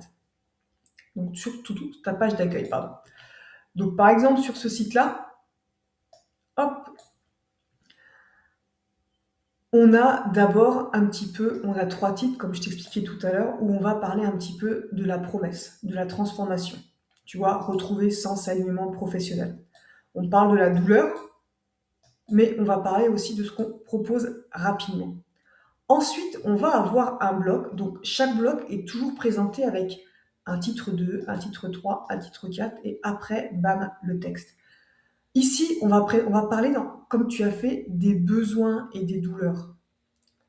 Donc c'est ce que tu as fait là, il faut juste un petit peu le hiérarchiser. Alors si techniquement, tu ne sais pas le présenter comme ça, avec 3 blocs bien distincts, c'est pas grave, tu fais les uns à la suite des autres, mais vraiment il faut qu'on sache qu'on arrive sur le bloc entre guillemets douleur, avec les 3 titres, et après parler de 3 types entre guillemets de douleurs, de problématiques. Ensuite, on va parler de à propos. À propos, d'une certaine manière, c'est pourquoi j'ai fait ça. Pourquoi j'ai mis en place fréquence 6.9, par exemple. On va parler du à propos et on peut faire un bouton ici, en savoir plus, pour tomber sur ta page à propos. Donc ici, après ce bloc-là, ici, il faudrait présenter à la fois un petit peu pourquoi tu as fait ce blog et pourquoi, qui es-tu, tu vois, pour présenter un petit peu comment tu en es arrivé là. Et présenter globalement, et avec le bouton ici, en savoir plus, on retombera sur ta page directement à propos. Mais comme je te disais, tu as beaucoup de choses sur ta page à propos. Il faudrait prendre certains textes ici et de le passer sur la page d'accueil. Voilà, il faut un petit peu remanier un petit peu à la fois ta page d'accueil et ta page à propos. Les deux sont très intéressantes. Bien sûr que tu ne peux pas mettre toute cette partie directement dans le fameux bloc, là, comme je te montre ici, à propos. Mais ton bloc à propos peut se faire en 2 blocs. Pourquoi tu as fait ce blog, qui tu es pour avoir fait ce blog, qu'est-ce qui t'est arrivé, etc. Ensuite, on va partir sur mes offres, mes accompagnements. Donc, c'est ce qui manque sur ton site. Par contre, si toi, le blog est plus important à montrer, tu vois ici, j'ai mes offres, et plus loin, je vais avoir le blog avec les 3 dernières actualités. Si pour toi, c'est plus important le blog que tes offres, tu alternes les deux. Voilà, tu changes les deux. Tu mets ici le blog. Du coup, ça aura plus de sens puisque tu auras la partie à propos et tu auras la partie blog. Découvrir le blog, donc tu peux laisser découvrir le blog, mais au lieu de marquer découvrir le blog ici, tu mets tout simplement les 3 derniers articles du blog avec le petit bouton. Alors attends, hop. Toutes les actus, ou voir le blog, à toi de mettre. Mais c'est important d'avoir les 3 dernières actualités. Hop. Donc du coup, on va dire qu'ici, c'est pas le blog. Les offres, pardon, c'est le blog. Ensuite, tu peux mettre ce qu'on appelle des blocs de transition qui permettent de parler d'autres choses. Donc là, par exemple, ça peut être un bloc réservé à un appel découverte. Et ensuite, tu vas parler de tes offres. Donc, c'est ce qui te manque. Donc, je ne sais pas si tu es actuellement en train de les préparer, etc. Ou si pour l'instant, tu ne proposes qu'un appel découverte et ensuite tu fais un accompagnement sur mesure suivant la personne, ce qu'elle a besoin. Moi, je te conseille vraiment de travailler tes offres, de faire 1 ou 3 offres. Ça ne sert à rien de faire 36 000, mais de faire des accompagnements, peut-être d'avoir ce qu'on appelle une offre phare. Et donc, du coup, sur ta page d'accueil, de présenter tes offres avec, toujours pareil, 3 titres pour présenter le bloc des offres, un titre par offre, un petit texte et un bouton en savoir plus où on va tomber sur le contenu de l'offre. Mais en fait, c'est ce qui manque sur ton site, c'est que on apprend plein de trucs, c'est hyper intéressant, mais du coup, on ne sait pas ce que tu proposes. Et ça peut être un frein, même si tu as l'appel découverte, qui est mis en avant sur la page d'accueil ici, et qui est mis en avant ici, on ne sait pas réellement ce que tu proposes. Donc du coup, on ne sait pas réellement comment tu peux transformer notre problème. Une personne, elle a un besoin, une problématique, elle cherche une transformation. Et toi, tu nous proposes un blog pour apprendre des choses, mais on ne sait pas ce que tu nous proposes comme transformation. Et ça, c'est important dans tes offres. C'est pour ça que pour moi, c'est vraiment important que, certes, tu as un appel découvert, mais que tu travailles sur tes offres et que tu les mettes en avant, même si tu n'en as qu'une, c'est très bien. C'est même mieux des fois d'avoir une seule offre, ce qu'on appelle une offre phare, mais que tu la présentes sur ton site internet. Hop. Et ensuite, on a un bloc témoignage. Voilà, donc je t'ai parlé des témoignages, de l'importance. Donc sur la page d'accueil, pareil, on va introduire le bloc témoignage avec 3 titres. On va mettre les 3, les 6 premiers, et cetera, témoignages. Il faut éviter ce qu'on appelle les carousels, parce que des fois, on n'arrive pas à lire, soit ils vont trop vite, soit à l'inverse, ils vont pas assez vite. Voilà, on met directement le texte. Ce qui est bien, c'est d'avoir un titre et ensuite le texte, et le bouton tous les témoignages, et un bouton laissez-moi votre témoignage, qui renvoie soit sur un formulaire sur ton site pour laisser un témoignage, ou soit directement sur Google pour te laisser un témoignage sur ta fiche Google. Et ensuite, on a toujours ces petits blocs de transition un petit peu pour travailler les mots-clés pour le référencement. Donc là, c'est les actualités, mais toi, tu peux mettre tes offres à cette place-là. Pareil, un petit bloc pour me contacter. Donc toi, je ne sais pas si tu as fait un bloc découvrir à propos, réserver un appel découverte. Donc ça peut être un bloc où tu reparles encore du blog et l'importance du blog avec des mots-clés. Et ce qui te manque un petit peu sur ton site, c'est ce que je demande à mes clients de faire à la fin du site, c'est parler de leurs valeurs. C'est très important de parler de ces valeurs. Les personnes ont vraiment besoin de savoir. Alors, faut comprendre que souvent on a peur de s'afficher, etc. On achète avec de l'émotion. Il faut qu'on ait confiance en la personne. Donc, il faut qu'on voit un petit peu si tes valeurs sont en adéquation avec les valeurs de l'internaute. Donc ça, c'est important de parler de ces valeurs. Bon, la galerie, pour toi, elle est pas utile. Donc si je reprends sur mon site internet, ben, c'est un petit peu le même système, hein. J'ai ma promesse, j'ai ici les problématiques, les besoins, les douleurs. Hop, attends, j'ai cliqué trop vite. Donc toujours 3 titres pour les présenter et ensuite les différentes douleurs.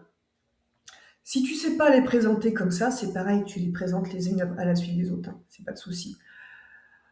Mon à propos, ben là j'explique en fait ben, comment j'en suis arrivée là, pourquoi je propose ce type de prestation, etc. Pourquoi j'ai accentué sur le côté accompagnement coach plutôt que le côté webmaster agence web. Alors c'est vrai que mon bloc à propos est un peu long, j'ai pas fait de bouton qui renvoie sur une autre page, c'était un choix de ma part, mais j'aurais pu en effet, par exemple, mettre une partie ici, cliquer sur en savoir plus et mettre le reste de mon texte. Ensuite, je parle de mes offres, toujours la même chose, 3 titres et ensuite je propose mes offres et je clique sur en savoir plus pour avoir le détail de l'offre. Ici, voilà, c'est des petits blocs de transition qui montrent un petit peu mon expertise et ça, c'est important. Les témoignages, avec tous les témoignages et laissez-moi votre témoignage qui renvoie directement sur la page Google. Hop. Mon blog, où j'ai mis les 3 dernières actus. Donc toi, le blog, c'est à la fois mettre les 3 dernières actus et à la fois, en effet, le texte que tu as mis, pourquoi tu as fait ce blog, etc. Hop. Ce que vous trouverez ici, etc. Ça, c'est intéressant. Un petit blog pour me contacter. Donc toi, par exemple, c'est ton appel à l'action vers ton appel découverte. Et ensuite, mes valeurs. Ici, j'ai vraiment parlé de mes valeurs qui sont en adéquation vraiment avec... En fait, tes valeurs vont montrer que tu es vraiment aligné avec ton pourquoi, tes offres et les clients que tu veux accompagner. Et ça, c'est important. Et mes réalisations, mais bon, ça, c'est pareil, c'est pas... pour toi, ça, c'est pas important. Et pareil, ici sur le site de Cécile, donc mes sites sont vraiment faits toujours de la même manière. C'est la même chose. Donc Cécile, c'est une personne avec qui je travaille. La promesse, donc elle a rajouté les ressources offertes. Donc ça, c'est ce que tu peux faire.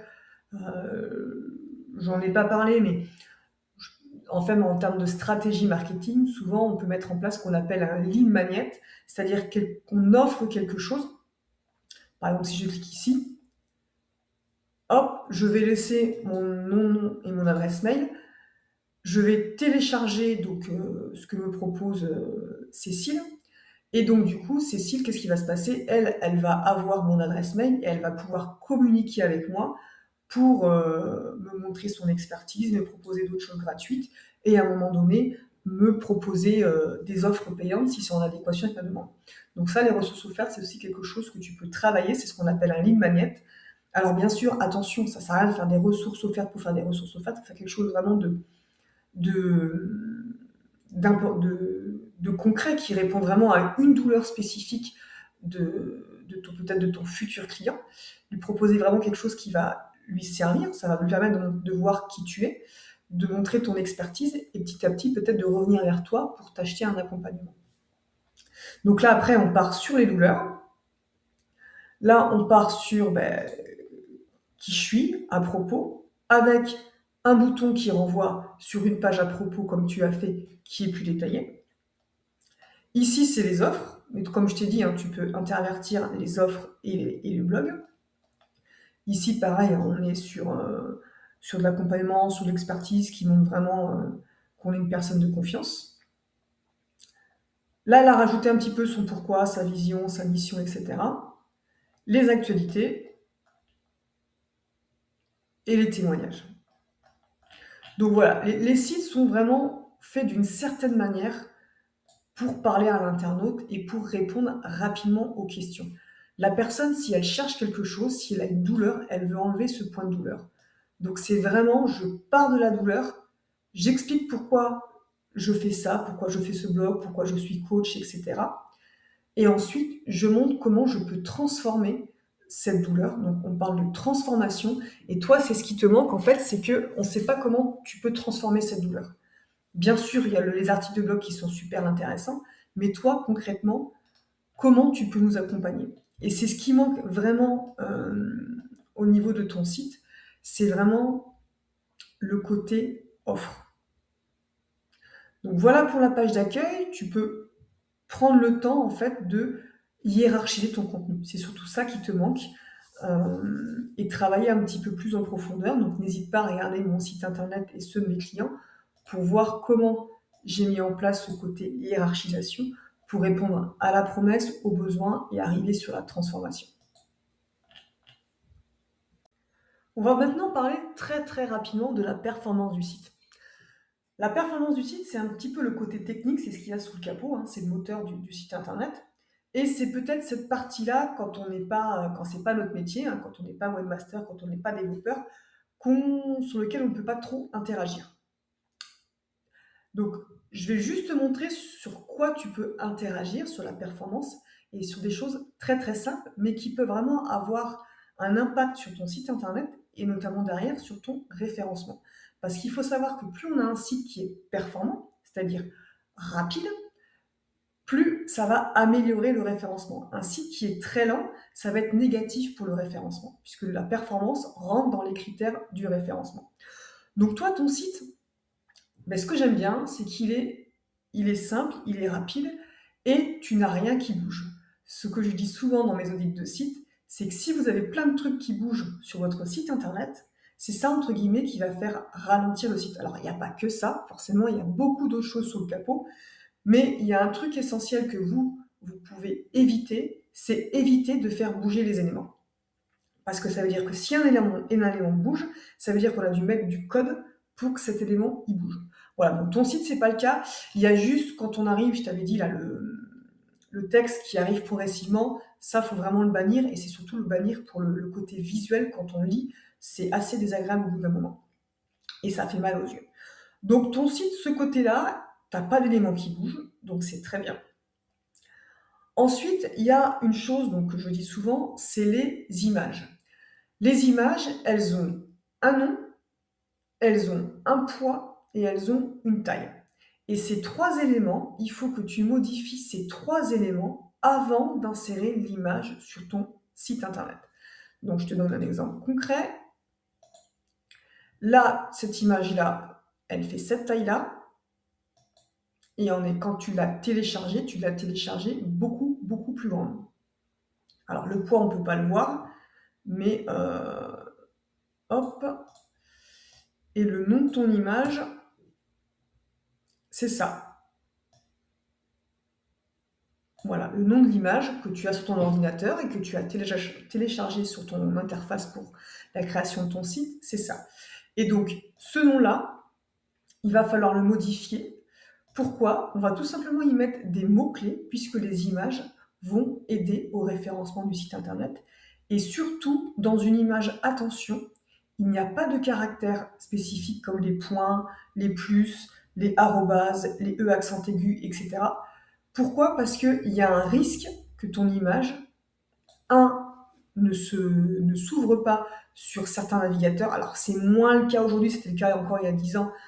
Aujourd'hui, c'est moins le cas, mais par contre, surtout, elle ne va pas se sauvegarder. Toutes les images qui ont des caractères spécifiques, hein, et accent aigu, etc., ne se sauvegardent pas. Donc si ton site crash, s'il y a une sauvegarde qui est remise en place, il y a un risque que tes images ne soient plus là, qu'elles ont disparu. Donc la première chose que tu dois faire avant d'insérer ton image sur ton site internet, donc, c'est sur ton ordinateur, tu dois renommer correctement les images avec des mots-clés. Alors, je vais te montrer un exemple. Par exemple, ici sur mon site internet, mon image de logo ne s'appelle pas logo, mais elle s'appelle acroweb-coach-web-webmaster-freelance-pays basque, etc. Bon, c'est un petit peu long, mais il ne faut pas que ce soit plus long que là. Et si jamais tu nommes des images de la même manière, puisque tu as un mot-clé qui est vraiment important et que tu veux le mettre régulièrement, tu fais -1, -2, -3, etc. Par exemple, ici, ton image, tu aurais pu la nommer fréquence alors, ouais, est-ce que tu mets 69 ou -6, -9, c'est à voir. Et derrière, -coach, -intelligence, -émotionnel. Voilà, ça c'est comment on nomme son image. Tu nommes tes images avec des mots-clés importants de ton site et aussi, bien sûr, où va se trouver l'image. Par exemple, si je te donne un autre exemple, celle-ci, tu vois, c'est Acroweb Webmaster-site web, etc. WordPress, etc. Donc c'est vraiment important de renommer ton image. Et une fois que tu as renommé ton image, il va falloir que tu changes la taille. Donc là, par exemple, c'est ce que je t'expliquais, la taille, cette image est beaucoup plus grande que sa taille réelle sur le site. L'image, quand tu la télécharges, elle doit faire la taille réelle sur le site. Donc pour ça, tu as... Hop, je vais enregistrer ton image.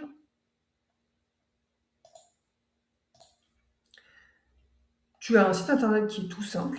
Voilà, je mettrai le lien dans la description. Tu fais télécharger l'image. Hop, tu sélectionnes ton image. Et ici, tu changes la taille de l'image.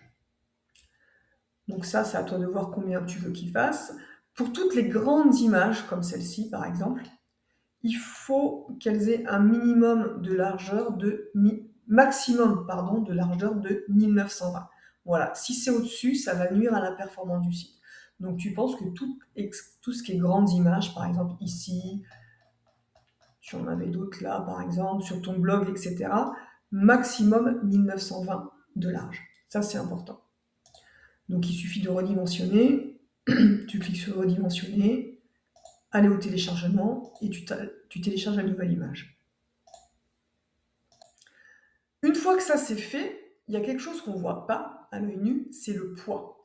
Et que ce soit des images que tu aies prises sur des sites internet libres de droit ou des images que tu aies fait avec ton téléphone ou ton appareil photo, elles ont un certain poids qui n'est pas adapté au web, sur un site internet.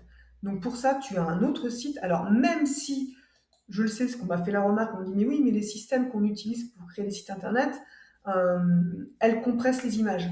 Oui, c'est vrai, mais ça ne compresse pas assez d'images. C'est pour ça que faut prendre un petit peu de temps, mais si on veut vraiment optimiser son site, passer par ce site-là, où on peut mettre 20 images d'un coup. Hop, on sélectionne son image. Ici, on attend. Et là, vous voyez, elle a réduit de 53% la taille de l'image, le poids de l'image, pardon.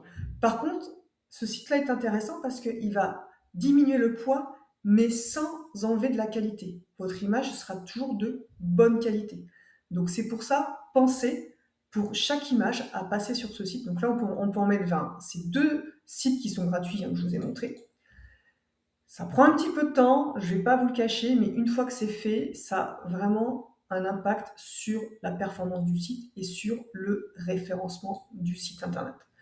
Donc par rapport à la performance, vous pouvez vraiment jouer sur les images. Je change le nom, je change la taille et je change le poids. Autre chose sur lequel vous allez pouvoir jouer, c'est sur les vidéos. Alors tu n'en as pas sur ton site internet, mais c'est quelque chose que je conseille vraiment parce que les vidéos, c'est très puissant. Par contre, ne pas mettre de vidéos comme ça directement sur son site, parce que le temps qu'elle se télécharge, c'est très long, donc ça va nuire à la performance. Mais pour ça, on va passer sur une plateforme externe, donc je vous conseille YouTube. Pourquoi YouTube? Parce que, d'une part, YouTube, il faut savoir que c'est le deuxième moteur de recherche derrière Google. Quand on fait des recherches, on a aussi des vidéos YouTube qui apparaissent, dans les résultats de recherche.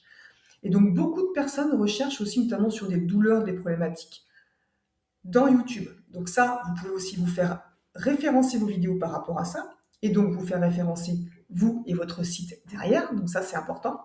Et aussi parce que le fait qu'elles soient hébergées sur YouTube, elles ne sont pas hébergées sur votre site. Vous avez juste à prendre le lien où c'est marqué partager, copier le lien sur votre site internet et la vidéo va apparaître. Je vais vous montrer un exemple concret. Donc un exemple sur mon site. Donc par exemple sur cet article de blog, j'ai une vidéo. Cette vidéo, elle n'est pas directement sur mon site, elle est sur YouTube, mais elle est intégrée en termes de partage sur le site. Par contre, pareil, pour la performance, ne lancez pas la vidéo en automatique. Il faut que la personne clique dessus pour pouvoir la lire. Mettre des vidéos en automatique, c'est la même chose, ça nuit à la performance du site. Pensez aux vidéos, Eric, il faut vraiment que tu penses aux vidéos. Pourquoi? Parce que notamment un article de blog qui est composé d'un titre, de plusieurs images, d'une vidéo, et après avec des titres, des sous-titres, etc., quelque chose qui est bien hiérarchisé comme ça, avec une vidéo, ça a beaucoup plus d'impact.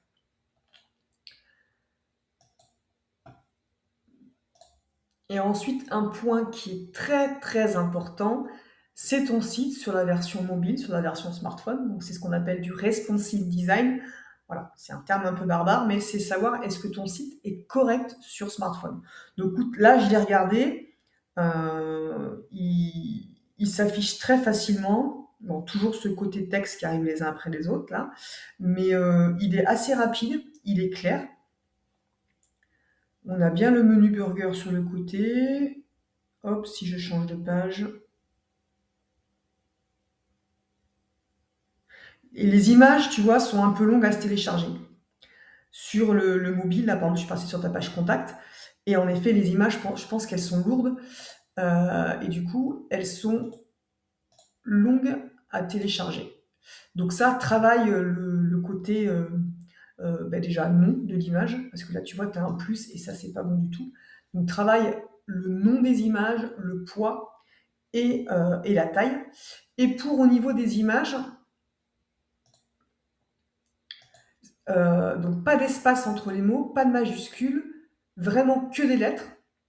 Et pour faire un espace, on met tout simplement un tiret, le tiret du 6.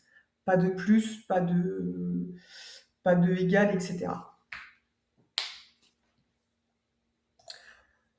Donc voilà pour la performance du site. Je suis toujours très rapide par la performance du site. Alors, je me répète un peu dans mes audits, mais quelqu'un qui vient voir mes vidéos et qui regarde cet audit va se dire, mais il n'est pas complet l'audit en termes de performance. Oui, il n'est pas complet. Pourquoi? Parce que mes audits de site sont vraiment faits pour les entrepreneurs.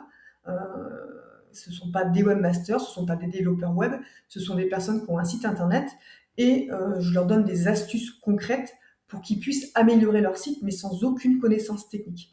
C'est pour ça que la performance, je passe très rapidement, il y a beaucoup plus de choses à dire, mais je ne vais pas vous demander d'ouvrir le moteur et de mettre les mains dans le cambouis parce que ce n'est pas votre métier. C'est pour ça que je reste sur des petites choses que vous pouvez vous-même modifier.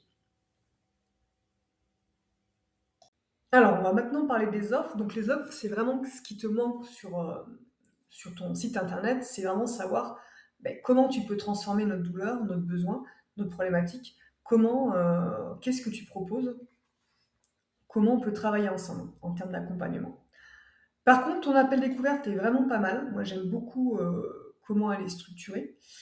Et faut que tu te serves de cette structure un petit peu pour faire ta ou tes pages d'offres. Donc, C'est assez sympa.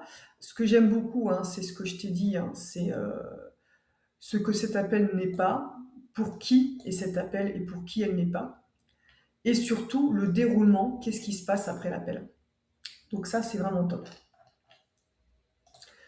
Donc je vais te montrer un petit peu comment mettre en place le contenu pour tes futures offres. Un petit peu, voilà, c'est pareil, il y a toujours un peu un schéma type hein, que tu peux bien sûr ajuster suivant ce que tu proposes. Donc je vais te montrer par exemple celui-ci. Hop, donc là j'ai les différentes offres, je clique sur en savoir plus et je vais te montrer cette offre. Par exemple, tu vois, cette offre en termes de design, c'est très simple. C'est du titre, des sous-titres, etc. Il n'y a pas de mise en page. Donc tu peux vraiment très bien le faire. C'est toujours pareil. On va d'abord parler du point de douleur, de la problématique. Ça, c'est très important. Ensuite, on va parler ce que ça va nous apporter. C'est quoi cet accompagnement, cette offre que tu nous proposes. Ensuite, on va parler aussi comment ça se passe, le déroulement. Alors là, tu vois, on a précisé où. Donc c'est en présentiel ou à distance en visio. Mettre en avant des témoignages. Et pareil, cette offre est faite pour vous si, et cette offre n'est pas faite pour vous si. Tarif réservation, et le bouton, ce qu'on appelle le bouton call to action, donc là en effet c'est pour prendre rendez-vous, c'est pour pas acheter directement mais je prends rendez-vous, on peut le retrouver à différents endroits, mais que ce soit un seul bouton, que ce soit toujours le même. Je crois que c'est ce que tu as fait sur ton appel découverte. Ah oui, j'ai oublié de te dire, oui, ton appel est très très bas. Alors je ne sais pas pourquoi, mais il est extrêmement bas. Donc ça, ton bouton d'appel, déjà, il faut qu'il soit plus haut, mais tu peux le retrouver à 2-3 endroits. Par exemple, tu peux le retrouver entre ces deux blocs, par exemple. Tu peux peut-être même le retrouver dès ici. Mais par contre, c'est le bouton, il renvoie au même endroit. Sur une page d'offre, il faut faire attention de ne pas partir vers différents endroits, avoir vraiment une seule action possible. On parle de bonus. Alors ça, c'est quelque chose qu'on voit souvent. Alors attention, parce que ça aussi était un terme d'abus en termes, on va dire, marketing. Le problème du marketing, c'est qu'il y a des bonnes choses et des mauvaises choses. Et il y en a qui ont un peu abusé des bonus en mettant 36 000 bonus et surtout des bonus qui n'apportaient rien. Donc ça, il faut vraiment, oui, les bonus, pour moi, c'est un plus sur une page d'offre, mais il faut vraiment trouver des bonus qui vont apporter à la personne. Et réserver mon bilan. Je vais te montrer sur une de mes offres où là, on a plus de mise en page. Mais c'est toujours la même chose, c'est ma promesse. Ici, les douleurs problématiques des clients. Donc en général, on présente 3 types de douleurs pour vraiment accentuer. Ici, pourquoi j'ai mis en place cette offre.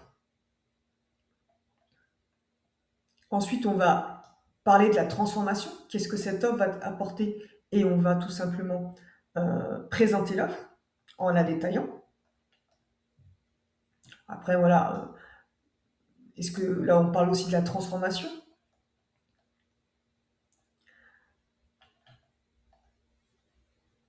Donc là, j'ai pas les points sur cette offre-là, sur pour qui est fait, est-ce que cette offre est faite pour toi ou non. Donc ça, on peut le rajouter ici. Les témoignages, très important. Les bonus, alors moi j'ai mis les bonus avant, mais pareil, toujours des bonus intéressants. Et ça, on n'en parle pas souvent, mais la garantie.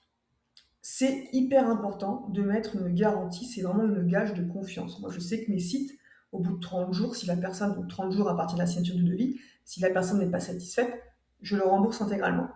Donc ça, c'est vraiment important de parler de garantie. La personne va s'engager avec toi, elle a besoin d'une garantie si ça ne matche pas. Ensuite, on va détailler l'offre. Alors, la notion de valeur, je sais qu'il y en a qui n'aiment pas, et moi j'ai eu beaucoup de mal à m'y mettre. J'ai fait un gros travail là-dessus, notamment avec Cécile, qui est coach business. On a travaillé sur les valeurs. Pourquoi j'ai du mal? Parce que ça c'est pareil, en marketing, il y a beaucoup de personnes qui ont abusé, et qui abusent encore. C'est-à-dire qu'ils vont dire, ouais, ça vaut 50 000 euros, mais en fait, moi, je te le fais à 30 euros. Voilà, je grossis, mais c'est pour vous montrer les abus qu'il y a eu. Non, en fait, ce qu'il faut vraiment penser, c'est que Ce que tu vas proposer après ton appel découvert, donc ce que tu vas proposer comme accompagnement, ça a une valeur.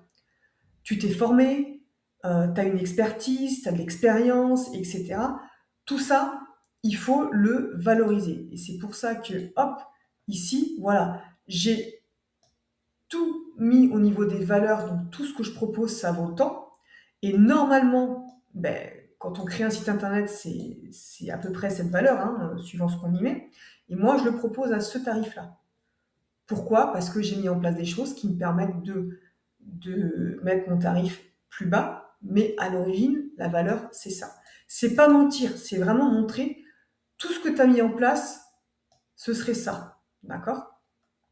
Alors, si tu n'y arrives pas, je peux comprendre que c'est particulier. Sur ta page d'offres, il faut reparler aussi un petit peu de toi. Voilà, pourquoi tu fais ça, etc. Ça, c'est important. Et ça, donc ça, tu l'avais fait sur ton appel découverte, et ça, il faut vraiment que tu regardes. C'est important, et je le dis pour les personnes qui regardent cet audit, on oublie trop sur qu'est-ce qui va se passer après, quelles sont les prochaines étapes. Par exemple, quand tu t'es inscrit pour mon audit de site, j'explique ma promesse, j'explique la douleur, la problématique, mais surtout j'explique qu'est-ce qui se passe. Une fois que tu appuies sur le bouton t'inscrire, qu'est-ce qui va se passer? Eh bien, sur ta page d'offre, c'est pareil. Je clique sur le bouton prendre rendez-vous, qu'est-ce qui va se passer? Je suis redirigée sur ma page contact et mon calendrier en ligne. Bam, tu peux prendre rendez-vous. Donc là, je parle qu'une fois que le paiement est réalisé, etc. Voilà, tu vraiment détailler les prochaines étapes, ça rassure. Il faut vraiment comprendre qu'aujourd'hui, on n'est pas tout seul. Il y a énormément de personnes, alors j'appelle pas ça des concurrents, mais j'appelle plutôt ça des confrères qui sont sur le même type d'activité d'accompagnement que toi. Et il faut vraiment les rassurer. Et ça va rassurer les personnes de savoir qu'est-ce qui va se passer après. Elles vont être beaucoup plus confiantes pour cliquer sur le bouton « Je prends rendez-vous ». Une foire aux questions. Alors, je t'avais expliqué que c'était bien d'avoir une foire aux questions ici dans le menu et avoir ta propre foire aux questions. On peut aussi avoir une foire aux questions par offre, qui est vraiment spécifique à cette offre et c'est vraiment ce que je conseille. Et tu vois, le bouton d'appel à l'action, il est ici. Il peut prendre des termes, des mots différents. Il est aussi ici et tu vois, il est à différents endroits, mais c'est toujours le même. Et ça, c'est important.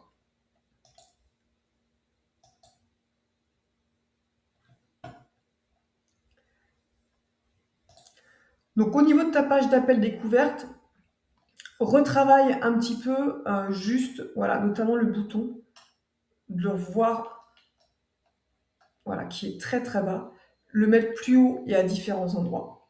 Sinon, c'est pas mal, ça donne vraiment envie. Et ne t'inquiète pas au niveau de la mise en page, voilà, moi, certes, voilà, c'est comme ceci, etc. Mais tu peux aussi très bien faire comme tu as fait, hein, comme ceci. Il y a un truc que je ne sais pas si j'ai dit dans mes autres audits, c'est pas le beau qui vous fera vendre. C'est pas le beau, Eric, qui fera vendre tes accompagnements. Ça, c'est vraiment hyper important. Tu peux avoir le plus beau site du monde et ne rien vendre si en termes de contenu, tu as une coquille vide.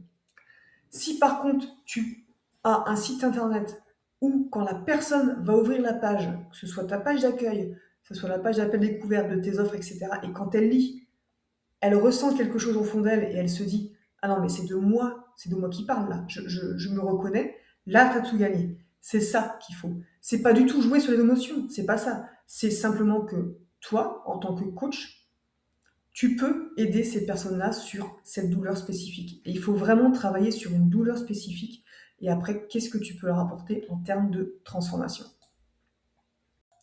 Voilà Eric pour l'audit de ton site internet, j'espère que ça va t'aider à l'améliorer. Si tu as des questions ou si aussi vous qui regardez cet audit, vous avez des questions, n'hésitez pas à les laisser en commentaire, j'y répondrai, il n'y a pas de souci. Pensez à vous abonner pour les prochaines vidéos et ici vous avez aussi un autre audit de site que vous pouvez regarder. Je vous remercie et je vous dis à très vite.